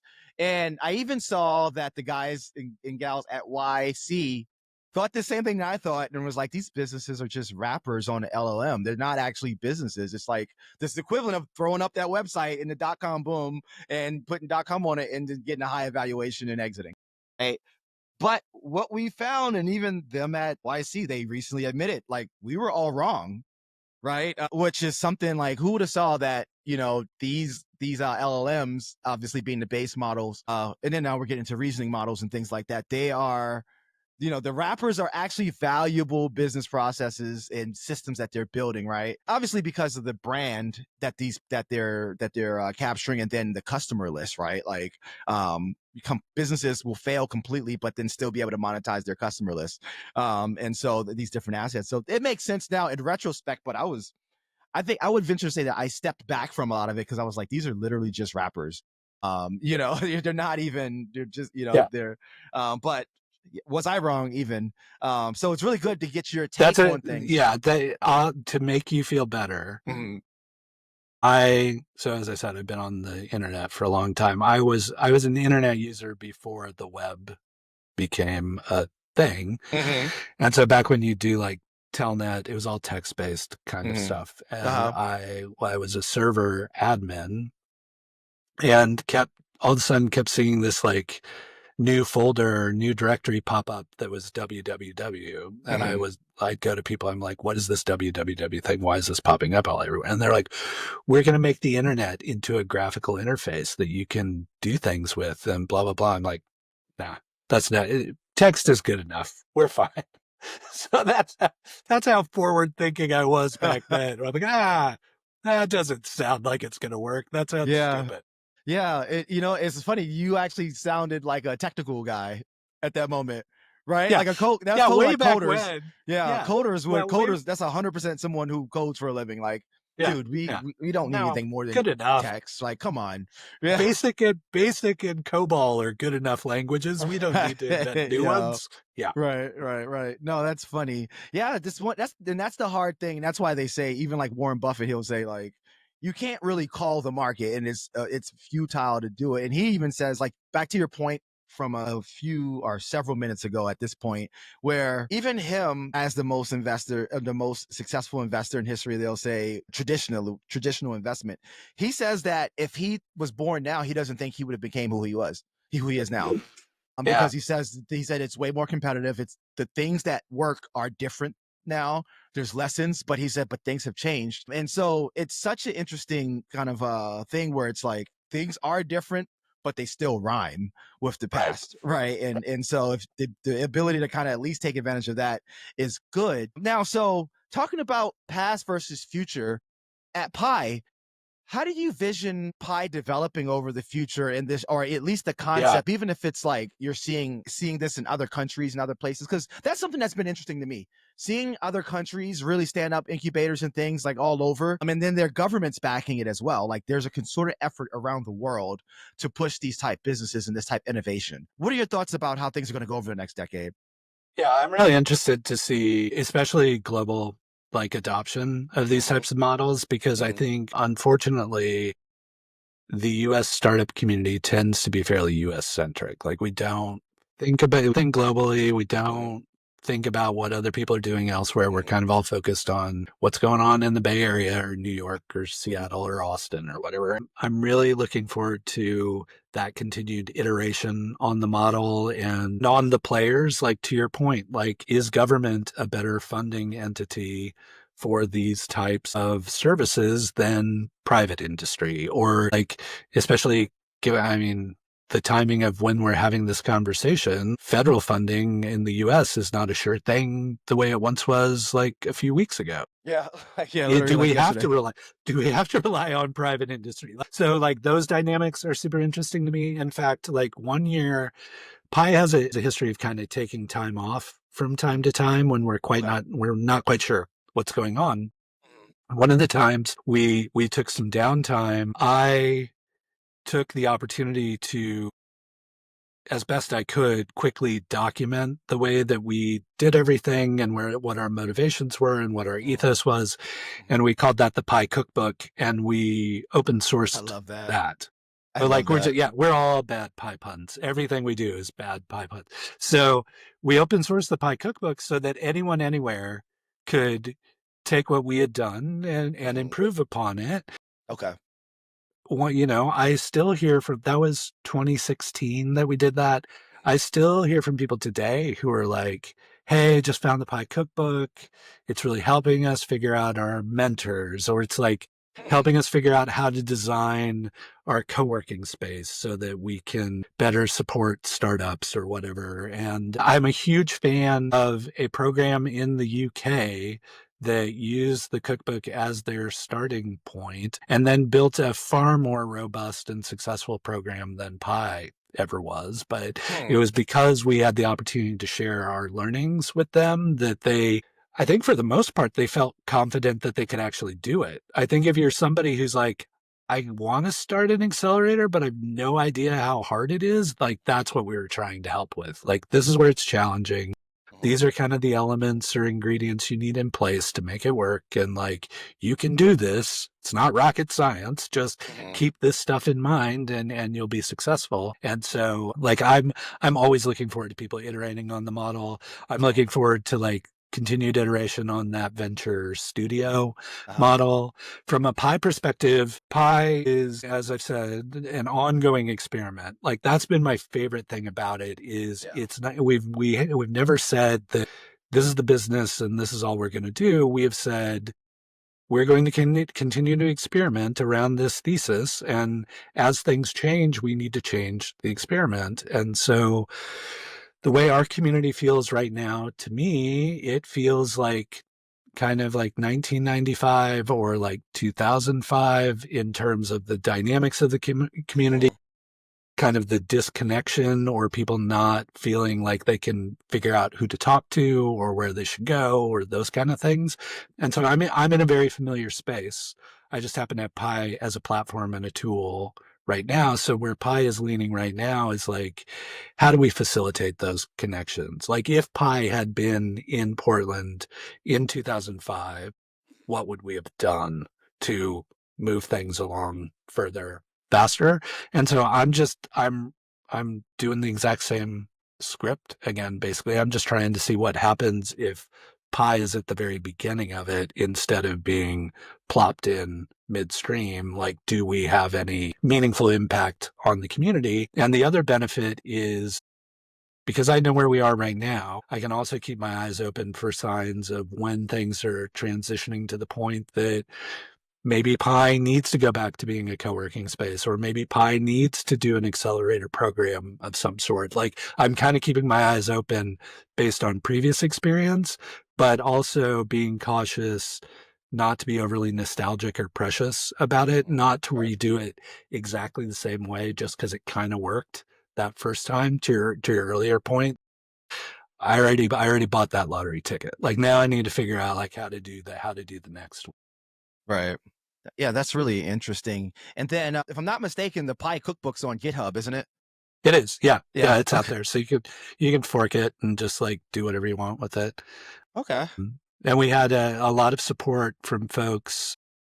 We ran a Kickstarter campaign just to underwrite the development time so that we would have time to do it. And folks were really kind to help support that.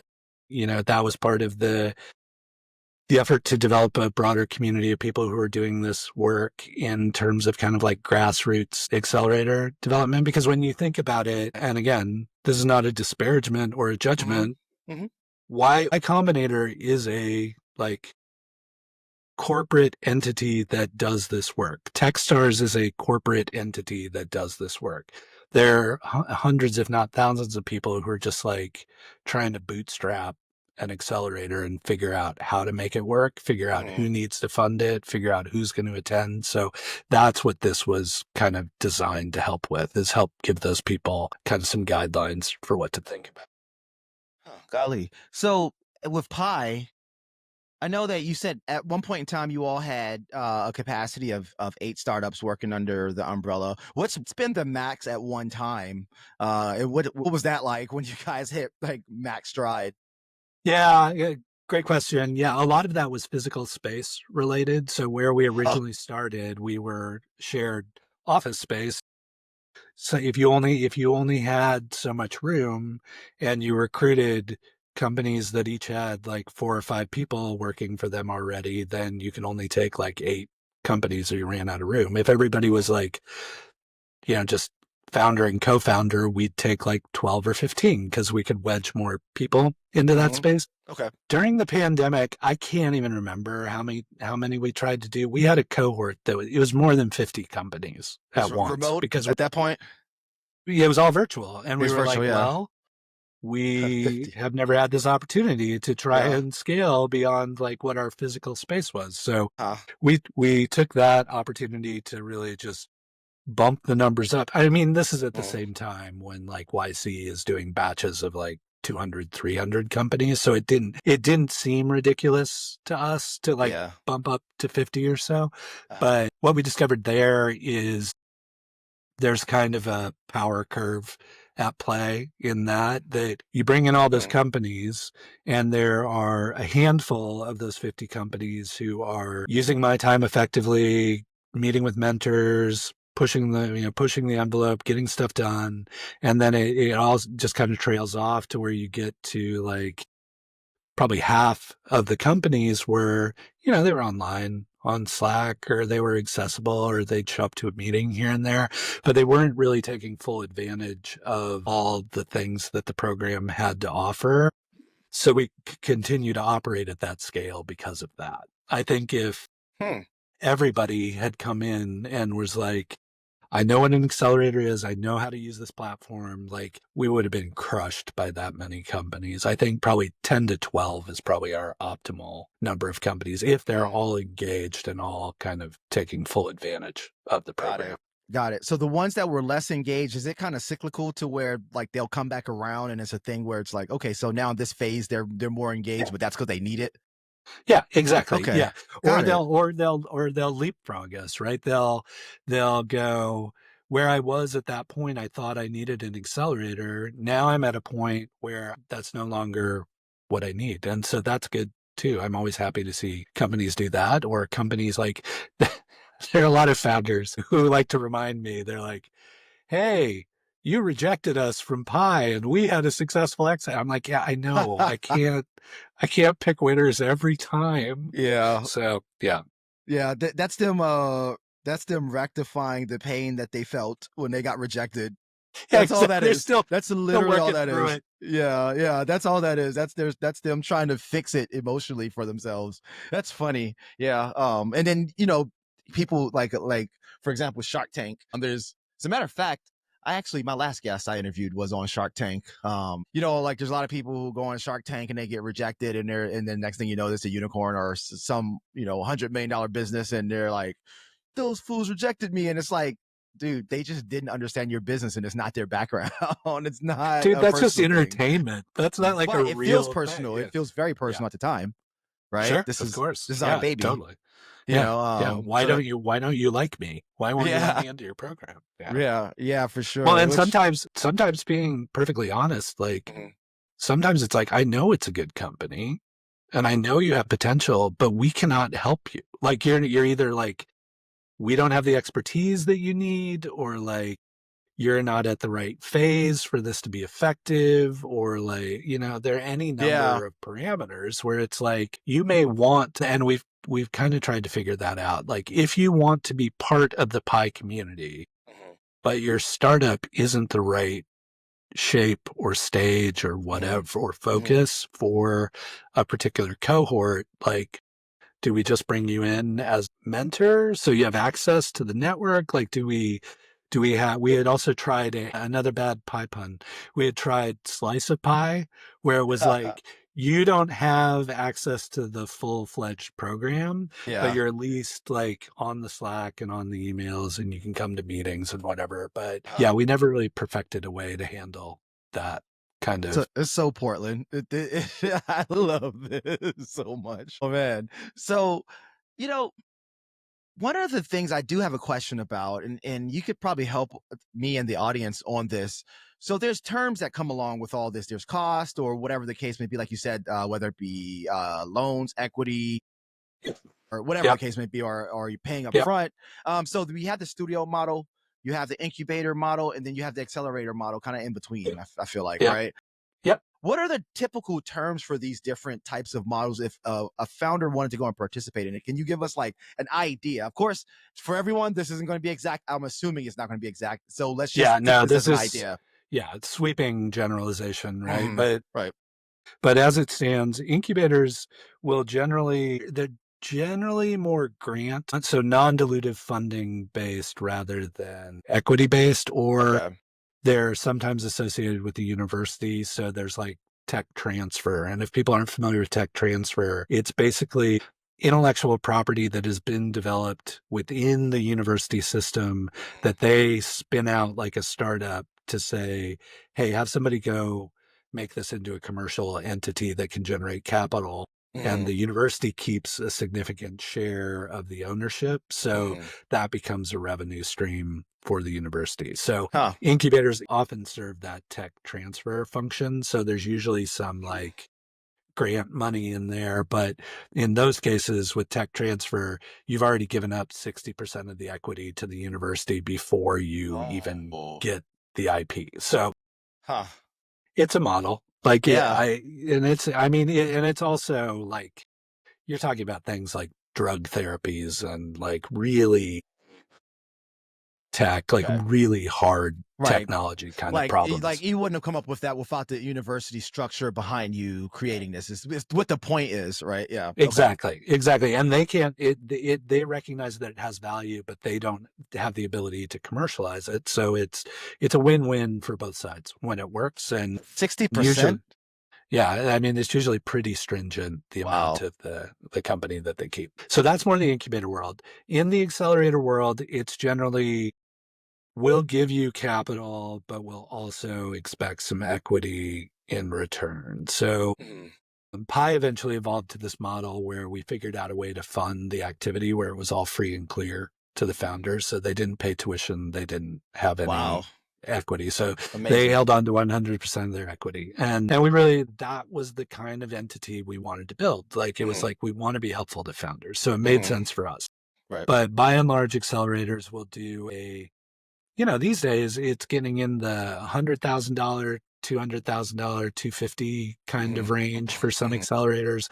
Some are still back in the, $25,000 range, but they generally will. Back in the old days, it used to be, we'll give you $25K and we'll take about 5% of your company, roughly. Okay. No board seats, none of that. But, maybe you get some additional rights or that kind of thing, but you're really just a shareholder at that point. And then it continued to grow. YC came up with the SAFE document, which if folks aren't familiar with the SAFE, it's pretty common these days, but it wasn't common not so long ago. It's basically just a way of saying, we recognize that this company has value. We're giving them capital. This agreement allows us to, at a later date, take out equity that is commensurate with the amount of capital that we put in way back here without having to place a value on the company or divvy up shares or any of that kind of stuff. So it's basically designed to simplify that whole process. So a lot of accelerators will use that model. Now they'll be like 100K on a SAFE. Next time you go out and raise, that SAFE will convert into an equity position based on the amount of money that we put in. And then there's also a concept of like a discount, right? So like, you'll make the agreement. Let's say you put in 100K and then the company goes out and raises money and you have a 20% discount. So you're actually buying like $120,000 worth of equity instead of just 100 because you get the discount thing. And there are any number of ways that people structure those deals, but generally safes or convertible notes are the way they do those. And then with the venture studio, it's an evolving model, but generally the primary way I see it function these days is the studio is aligned with a venture capital firm if they're not one and the same. And so it's basically like a typical VC investment. It's just we're taking out the round. We're taking the whole round, and like this is your kind of initial capital to get going, but then that it's not a traditional VC round where you may have several participants providing capital for the initial round. Got it. Okay. Thank you for that. I'm sure that's a really good explanation for all those who are trying to demystify this world of incubators and studios and accelerators and VCs and all these acronyms. And that's a big part of what we aim to do, to simplify all this and make it approachable. So they don't feel like they have to go and get in front of the Patagonia vest wearing I know pedigree type people that they don't feel like they fit in with to get the information. Well, and the other problem, the other problem is, like, I always try and remind founders, like, VCs have 20, 50 of these conversations every single day. They're dealing with this process every single day, all day. Right. You're dealing with it once. Like it was your first time. They're already so overclocked in their understanding of what's going on that you're at a significant disadvantage. And even if you're a good founder who's good at fundraising, you're still like, it's only every 6 to 12 months that you're having to go through this process again. So you've forgotten everything from the first time around, and you're kind of have to get in your bearings again. And still the VCs get more and more aggressive and intelligent as the rounds go on. Rounds go up. Yeah. This is messy. Yeah, for sure. And, so since you mentioned like seeing founders, the ones who are good at fundraising versus the ones who are mediocre or normal, we can say normal, right? Like, what would you say are the things? Of course, the numbers are obviously the most important thing, right? If you can triple, double, that's your biggest like advantage right there in this conversation. But what would you say, or what traits do you see the founders that are good at fundraising versus the ones who are, I would say, normal, the ones who stand out? What separates a lot of them? Have you ever been able to key in on one or a few specific things? Yeah, great question. It goes back to kind of my research. The most successful founders at fundraising are those who have not a like academically deep understanding, but a fundamental knowledge of the business of venture capital. And they couple that with their storytelling ability. So what do I mean by that? 99% of the people out there do not understand how the business of venture capital works. Okay. They think VCs have like this huge chest of gold coins and they're swimming around in a pool full of gold like Scrooge McDuck, and they're just waiting around to write people checks. And like, if they don't like you, they're not going to write you a check. And that's what it's all about. When in actuality, a VC and a startup founder are way closer in their business experience than other people in part of this process, because a VC has to go out, ask another entity to provide them with capital that they are going to use to invest in another company. And their promise to that entity, the people they borrow money from are called limited partners, LPs. So they go out to these LPs with the promise that not only am I going to beat the market with the money you give me, I'm going to do better than if you invested in anything else. I'm likely going to return at least 3 to 5x what you give me, maybe 10x. And like, so they've got the pressure of anything I do with this capital has to potentially return 10x. And like, I can't just like give this money to anybody, like, because my livelihood is on the line distributing this capital the right way. So, and a lot of people just they don't even have that level of knowledge about VC. And so I think when you, as a founder, through your storytelling and the positioning of your product and the market opportunity, when you can go to a VC and tell the story of this is how I'm going to make you successful. This is how I'm going to get you the opportunity to give that LP 10 times their money back, maybe 20 times their money back. Maybe we Right. all get lucky. Like Right. if you can structure the story in a way like you do with any sales pitch, like Right. it's just a sales pitch. It's like the VC is the founder's customer.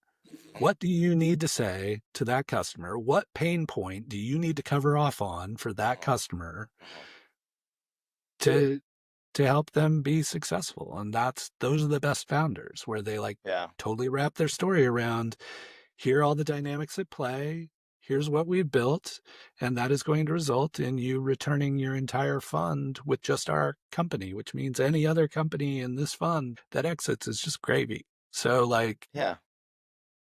What a good lesson. And there's a lot to this, and there's a lot of different ways to really apply this. So, for example, from my background doing enterprise sales, the enterprise level deals you close as a magical AE, like they say, founding AE. These heavily can impact the enterprise value of a company, right? So we're talking 1 to 5 million, 10 million, $20 million deals, right? And you're talking about a multiple of that being the enterprise value that all these investors are trading these shares and things in these safes based off of, Yep. right? So, and in that process, the thing you always have to do is make sure it not only matches for the end users, and a lot of people mess up. They forget to make sure it matches it's the thing that the executives and the C-suite needs. And that's all driven by their 10Ks and what they're reporting to their shareholders. It's interesting because this is still another version of that, basically, right? Yeah. If I think that's a good time to get the founders to really understand that, and then get the founding staff to understand it as well. They're doing the same thing, really. They're talking to the real needs, the real concerns, and the real life of that person on the other side of the table. And it's how much the other part of it and you will recognize this as well, is it's like, how much of the story are you telling? Like, it's like every story has plot and drama and everything to it. And I think a lot of founders kind of show up and throw up. They're just like, this is everything we're going to do, and we're going to be the biggest company in the world, and we have a $10 trillion TAM, and they don't think about the story in terms of what's big enough to be interesting to a venture capitalist, but not so large that it seems completely unattainable or insane that I'm trying to pursue that. And so the analogy I always try and use for folks, and this is dated because I was around when Amazon started, but it's really books for Amazon. That's the story you're trying to tell. Jeff Bezos didn't show up and say, well, we're building the biggest e-commerce platform in the world, and I'm going to be one of the richest men in the world. Please invest in me. He said, we're going to build the largest bookstore in the world. And people, that did several things. One, people are like, that's interesting. None of the incumbents are going to, based on your knowledge of the web, none of the incumbents are going to beat you there. You're going after a market where there's definitely a lot of activity there that you could take away from incumbent brick and mortar stores. You're making it more efficient by delivering it to people's doorsteps. There's all kinds of interesting things there. That was one part. And they're like, he was believable enough. They're like, yeah, we think you've done enough. We think you can potentially do that. Really insightful investors would go, well, wait a second. If you built the infrastructure to sell books online, couldn't you also sell vacuum cleaners or CDs or whatever? Yeah. And of course he was already thinking about that, but that gives him the opportunity to go, wow, that's really interesting. Such a good idea. We should talk about that some more. And Wow. then they're bought in. They're like, Yeah.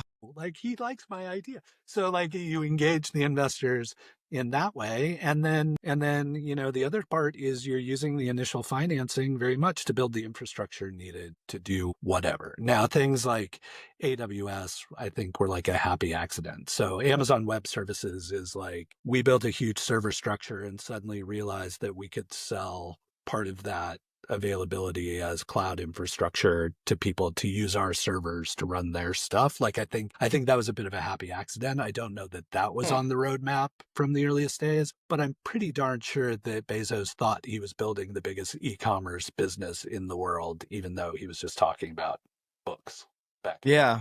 Yeah, no, that's really interesting, right? And it alludes to the fact of, like you said, not just vomiting all your value, but actually having a conversation. Because what happens is people will tell you what they're looking for if you listen hard enough and you ask the right questions, right? And so that's do you find that that founders that had a sales background before tend to do better at this process, or is there any impact on that? No, I haven't really been, at least in my experience, I haven't been able to hone in on to like a certain persona. I've met some really like deeply technical, like brilliant developer engineer types who you would assume would be like, there's no way they would be able to sell. So, and they're amazing salespeople. And I've met amazing salespeople Unicorns. who, given this function, you know, it's kind of like we'll often work with people who used to work at Nike or Adidas or whatever. And then Oh, is that right? Okay. inevitably they'll come to us and be like, this was a lot easier to do when I had a $20 million budget and a marketing department backing me up and all this. Yeah. Like, it's like, Yeah. like, is it the player or is it like the team that makes that player that good? So yeah, there can be some really fantastic salespeople who know how to do it, but they just don't have the support infrastructure they need to be as effective as they can be. So yeah, you never can tell. Right. Yeah, No, that's a really weird. interesting. That's really interesting. That's a really good point. And so at this moment, this brings us to our fourth and final segment. Now, but before we go to that segment, I have one last question for you. If you could build another company, like if you could go back, or let's say you could have a twin, you got a digital twin, so that could do everything that you're doing, or have done and gotten your experience, but they can go and do something completely different, build a different type of business, different type of company, different type of incubator, accelerator, studio.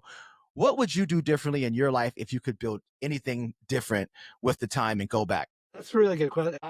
And again, part of this is age, but like I so value every place I screwed up and missed an opportunity and didn't do the thing that I thought I should do. Like I think if I could build something or send myself back to build something, I think it would be something that would, and I don't know what the product exactly is, but some way, back to our conversation a while ago now about the reality of building businesses and what it takes and how it's done, like introducing that educational concept, making that educational concept accessible to more primary education, middle school, high school, college education, like coming up with a curriculum that would enable them to easily ingest that type of teaching for students at an earlier age, even as much as, like, you know, back to our earlier conversation, like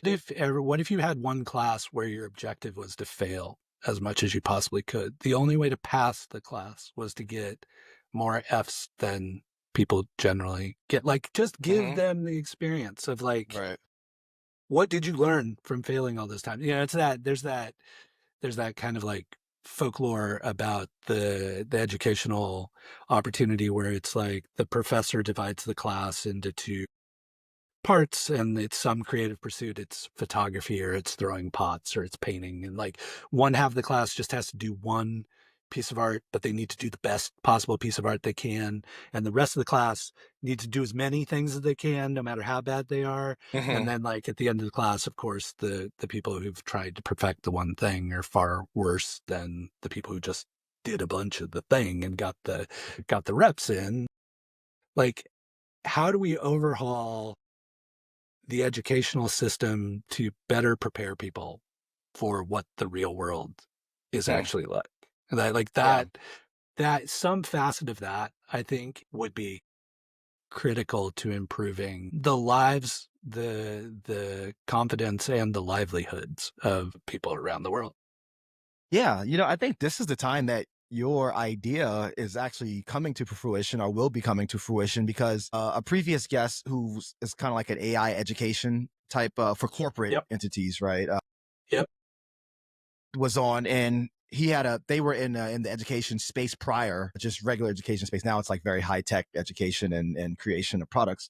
And they said what's happening very actively to them and happened to them and all around them, static education businesses are basically going kaput. And so now what this new trend that he's seeing is this content that's evolving and it's very center focused on the individual. And so I think that now becomes more feasible where we can teach things like this, like these real world examples. Education is less abstract and it's more practical, and that's more efficient, right? Like, there's a big joke that's like, what else can you do for 12 years and be done and come out and not have any skills and not be able to do anything specific? Right. And that's the education system in America, right? Yeah, I know. It's crazy. And so, but I think there's a lot of change there because I mean that's a huge market, and so very good answer there. Thank you for that. So moving on to our 5-minute flow state. Now this is a moment for us to let our hair down, even though I don't have much to let down, but that's kind of what I don't say. Either. That's why I've got the hat on. Yeah. But so it's a little bit lighthearted and be a little bit more rapid fire questions and things, and a moment to give practical nuggets of wisdom and things, and maybe a chuckle or two. All right. So starting out, we kind of talked about this a little bit already, but that was more or less what your personal thing would be if you could do something and the things that are important to you specifically if you put effort into it. Now, on the other hand, looking around the world, then you have an insight into all these different founders and things that they're building and the gaps. What would you say you see as, and this should be something that you're not going to work on, right? Okay. Yeah. And because people typically don't want to give their personal business ideas away, but some do, especially these really confident founders. Right. But yeah, exactly. What would you say is the most needed business idea or opportunity that you've come across recently that could inspire our listeners? And to think about these ideas, it should be something that you say, if someone went and did this thing, I would be one of your first customers, your founding customers, or whatever the case may be. Yeah. A new version of LinkedIn. Like I think LinkedIn is super valuable, and like with the erosion of Twitter, like I now spend more of my social energy on LinkedIn than I ever imagined I ever would. But I think somebody coming to that. So I've been on LinkedIn so long. LinkedIn used to say, don't connect with this person unless you met with them personally. Like, do you guarantee that you've met this person in your life? I remember that. Yeah. Yeah. But like these days you'd be like, how is that helping my social graph? Like I'm going to connect with everybody. So, but if somebody could come to the thing that LinkedIn does well with a fresh perspective and from an AI first kind of perspective, like what if somebody could build that made me smarter at connecting people and understanding potential points of connection, I would put money on the table right now to have that. So it's almost like a global blend of a studio and a social media network. Yeah. It's a like venture studio.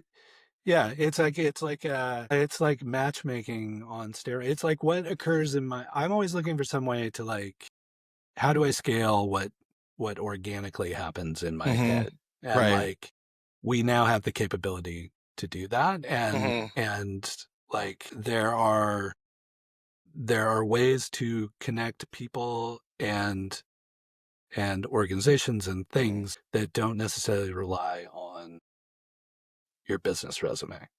Right. So like that's where LinkedIn excels, is like this is how I business, but people are multifaceted. So like whatever that next iteration is, AI first. Like if somebody figures that out, I'll put money down for that one. There you go. You heard it here first. If you're interested in being a founder, creating the next iteration of AI in LinkedIn, you know who to call. You heard it on the 5-minute startup. So if you do, so tell them if they want to get in contact with you to talk about this, what's the best way to contact you? Honestly, these days, LinkedIn, you used to say like, hit me up on Twitter or whatever, but LinkedIn's pretty easy. I'm out on the internet. I've been around long enough. So generally, if you search on, it's not easy to spell, but generally if you search on my last name, I'll pop up pretty quickly, and always receptive to people reaching out. Love catching up with people and hearing about what they're building. Awesome. And we'll make sure to post it in the comments or in the description Cool. as well to help people Cool. navigate there. As well as, do you want to take a moment and tell them a little bit about your actual, your YouTube channel? Because you are making content. And I think this is a good moment to talk about that. No, I appreciate that. I appreciate Yeah. you giving me a moment. So my stuff is, as I said in kind of way back in my intro, like I've been blogging since you used to have to write code to put a blog, like there were no platforms or anything. So been doing it a while, but for the past 17, 18 years, my primary focus has been writing about the Portland startup community. What I discovered, which will come as a shock to no one, is not a lot of people read long form content anymore. And so uh, I've done podcasts and blogs off and on for over the years. And it finally dawned on me that if I wanted to continue to highlight these companies, I had to change the way I was delivering that content. I think it was October 2023.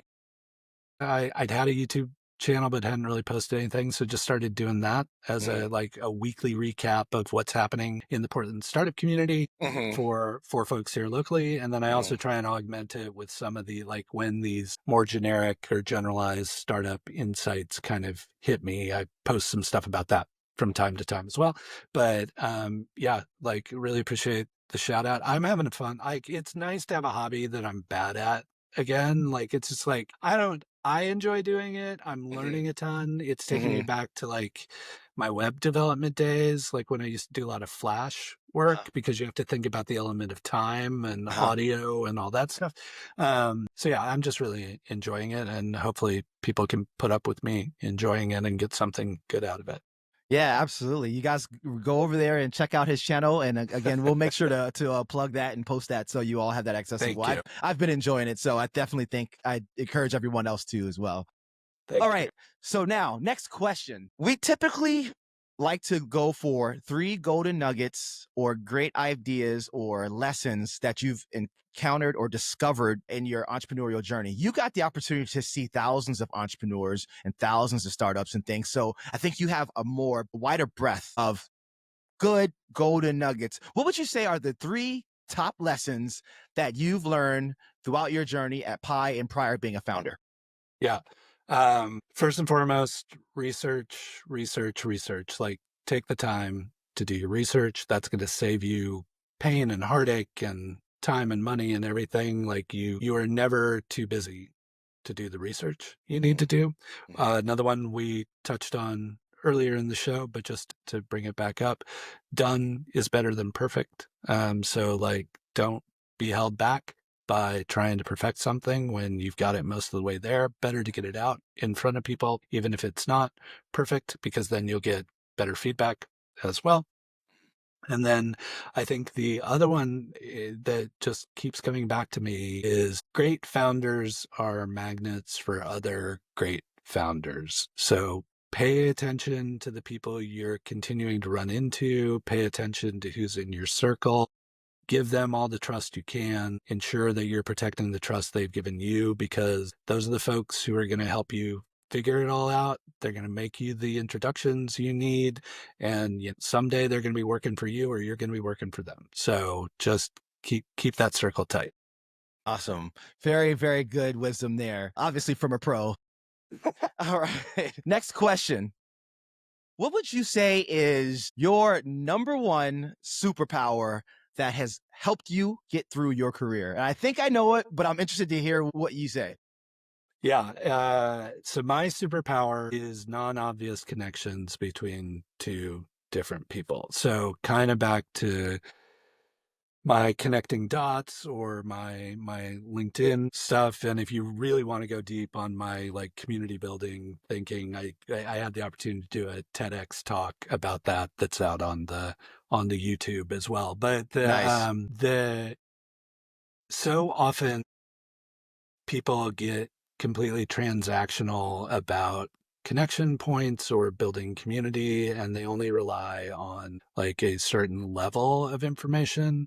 I've found myself most successful by listening to people and picking up on those weird, trivial elements of their lived experience or like their perspective or their favorite music or their favorite book, and using those as the points to connect people. And I find that my brain tends to retain those a little bit better than other things for some reason. Like I often say, I wish people's names were a random piece of information I can remember, because I'm not as good with names as I am remembering Details. that person has a labradoodle, so they should talk to that person that I met 20 years ago that I know had a labradoodle. So like that's my real superpower, is just keeping that trivial knowledge in my head and using it as a point of connecting people who need to know one another.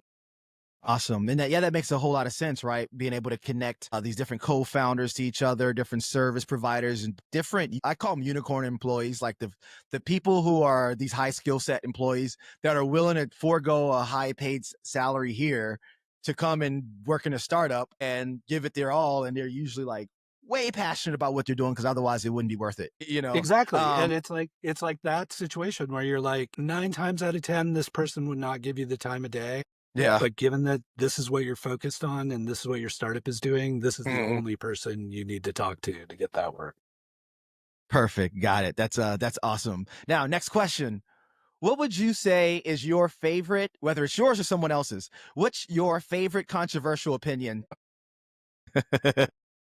There's so many opportunities. That it's worth spending time on X. I don't think it's worth spending time on X anymore. Okay. Like I built up a following of nearly 20,000 people on that platform. 6 months. Like not about the X anymore. So, a lot of people are like, how can you not? You have a following there. Like you need that. I'm just like, nope, I'm done. I'm out. Yeah. And what changed? Well, obviously we know a lot's changed about X in general. The name even changed. But yeah, exactly. What things make you feel? I still have Twitter on my phone. Yeah, literally. Like, right. Of course. I didn't even change the icon. It's just still Twitter there. Yeah. A lot of us are still there.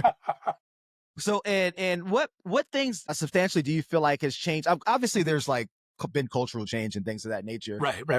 But what reasons do you feel like it's things are shifting away from Twitter at this point, or X? There I go. I think a lot of those cultural and larger cultural issues in the United States. But the primary thing that has made it easier for me to step away is that I used to like meet people and engage in interesting conversations with people who I would then run into at events. And like, I just had one this week where the two of us had met on Twitter during the pandemic, and he's like, oh yeah, I remember you from Twitter. And he's like, but I'm not on there anymore. I'm like, I'm not on there anymore either. So like it lost this kind of like community aspect to it that was the true value to me, and really just and again, this happens to a lot of platforms, but it's become largely just a self-promotional platform where it's lost a lot of that conversational dynamic that I found valuable as a way of engaging, and accessibility. I think that was the other part I used to love, was like, didn't matter who it was, could be Hollywood star, could be somebody in your own hometown. Like you strike up a conversation with them on there and they would reply to you. And like one of the only things that has ever impressed my kids was Barack Obama following me on Twitter. Barack Obama follows you? And I'm like, yeah, he does. Yeah. Like that, but it's kind of lost. Yeah. I think becoming a pay-to-play platform that tends to do that. Yeah. So that could literally be what it is. And okay, so that's favorite controversial opinion. Now this is different. Yeah. What would you say is your most unpopular opinion? Ooh, I don't know if this is my... Even if it's not yours, even if it's a favorite unpopular opinion, that's another thing. I always want to make sure it doesn't necessarily have to originate with you. Yeah, I mean the opinion I get the most kind of like raised eyebrows from or like negative feedback about from founders particularly is not everything needs to be a business. Like, and not everything, like very few things are a venture scale business. And Okay. like that tends to rub a lot of folks in my community the wrong way because they come to me with the requests of like, hey, how do I raise VC for this thing I'm working on? And I'm like, you don't, because that Right. is Right. that's not even a product, let alone a venture scale product. So yeah, Right. that tends to be because I think my persona Mhm. tends to be very positive, very optimistic, very like everybody has potential and can do this kind of thing. So when they get like the truth from me, that Yeah. tends to be unpopular. Yeah, okay, totally get that. And for the audience, this is a good point you just made. Could you give like a rough criteria that's for people to understand when it makes sense to be a venture capital backed startup or product versus a regular business versus just a hobby? Yeah. Yeah. Yeah. Hobby is I enjoy doing this and I do it for the enjoyment of doing it. Mhm. That's a hobby. Mhm. Business is I recognize that I can generate revenue by someone else paying me for a good or service that I create, and I'm willing to do the work to create the infrastructure for that to occur. But I have no like vision about that taking over the world. It's kind of like I'm fine so long as this pays my bills Right. and I get to do this kind of thing. That's business. To me, like startup slash venture scale is first and foremost, it's a product based business. So it's an object, it's software, it's a service that is web, it's software as a service. It's to put it very plainly, it's something that can make money while you're asleep. So it's not I'm a lawyer providing legal advice. It's not I'm a design agency. It's not anything that requires a person doing work to make the money directly kind of Mhm. thing. And then, so product based for a startup to be a venture scale startup, you don't even need to be pursuing venture. Like you just have the potential for venture scale. You have something that is capable of making money while you're asleep, but you also have a market opportunity that allows it to grow exponentially with as little capital expended as possible. And that's that good old fashioned kind of hockey stick graph thing. Mhm. Like that's a venture scale kind of Mhm. thing. Because back to our kind of VC conversation, it's like those folks are looking to put in $1 and get $10 back. And if you can't do that with the business that you're building, you're probably not venture scale. Beautiful. That is probably the best run through of the differences there that I've heard. Awesome. And so, next question. What daily habits or practices contribute to the most to your success and productivity? And also, since you have this wide breadth of seeing so many entrepreneurs and businesses, if it's Uh-huh. something that you see amongst others that you'd like to recommend, feel free to do that as well. Yeah, I'll give you one of mine that I learned really, really early on in my journey. And it's like it's so funny that this is where I picked this up. But like people might not even know who this is. There's a person named Guy Kawasaki. He was like one of the first people at Apple. He was an evangelist at Apple in the early days. And so he came Mhm. up with all these concepts for like how do you get people to accept technology they've never seen before as something that they need, and like how do you win over mindshare and build startups and that kind of thing. Mhm. And he had this phrase that seems nonsensical and you kind of have to untangle it. He would say, eat like a bird and poop like an elephant. And the description is that birds actually eat a lot for no bigger than they are. Like they consume a ton of stuff, but they don't really, I mean, they're birds. So like weight wise, they consume 5, 10 times their weight. So they're always ingesting tons of stuff. And then elephants are just gigantic and leaving their leaving their excrement in large piles in places. So the analogy always stuck with me just because it was so weird. Like it was just such a weird business analogy. But Yeah. the other part was what he was trying to say was consume as much content as you can, more than you think you can. Like get in the habit of reading everything, paying attention to everything, watching the market dynamics of everything, but then don't keep that to yourself. Do as much as you can to just like spread that stuff around. So like my every morning, like it's almost like that like ancient morning newspaper kind of rich, grab your cup of coffee. Like I've got like 5 websites that I check that are like news aggregators that I check every day, read several times a day. And then, get like the aggregator kind of email newsletters like the hustle or the TLDR or whatever that come in and like try and consume those. So that consumption probably takes an hour out of my day. But what it allows me to do is go, this article would be interesting to this person. And so I can fire off a Slack message and be like, hey, just wanted you to see this. Or this article would be more interesting to the general community. So I can write up a blog post or do a short about it or whatever. And like, it's not just the consuming things for your own benefit. The value really becomes when you start distributing that information to people who might not have either the bandwidth or the right perspective to have encountered that information. And it's a really great way of not only keeping people informed, but just keeping those bonds alive within community connection. Wow, that's really good. That's even a lesson for me. Awesome. Thank you for that one. That's great. Yeah, of course. Next question.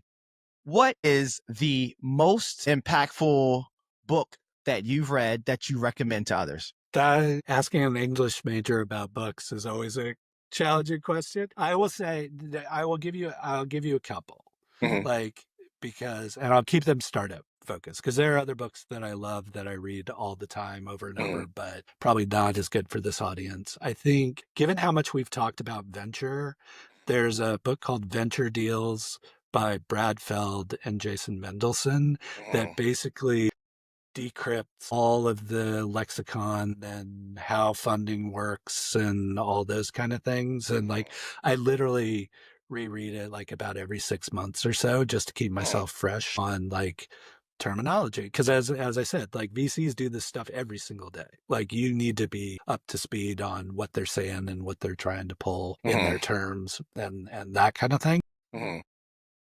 Folks who are just getting started and just trying to figure out what to build. This one probably comes up a lot, but The Mom Test by Rob Fitzpatrick is like a great quick read that will teach you how to do customer discovery the right way. The title is a little weird. Again, like I seem to pick up on these weirdly titled things, but the nice thing about it is it teaches you how to structure your discovery questions so that you're getting true feedback, not just people being nice to you about your idea. So that's really important. And then, the other one, and I've got 3 others, but I think this one is the right one. It's a book called Unreasonable Hospitality by Will Guidara. And this book is focused on an extremely successful restaurateur and just these slight tweaks that he made to service or like what he remembered about patrons or that kind of thing. But I think it's broadly applicable to anyone. I think it's that, I think the primary objective with every product that people build is not only should it serve the function, but it should also do something to surprise and delight the people who are using it. And this is just really some good guidance on how to think through that way of consistently surprising and delighting customers. Yeah, that's a wonderful recommendation. Just thinking about how you broke that down, I think of a personal instance where I was in France. I took my at the time my girlfriend, which ended up becoming a fiance and things like that.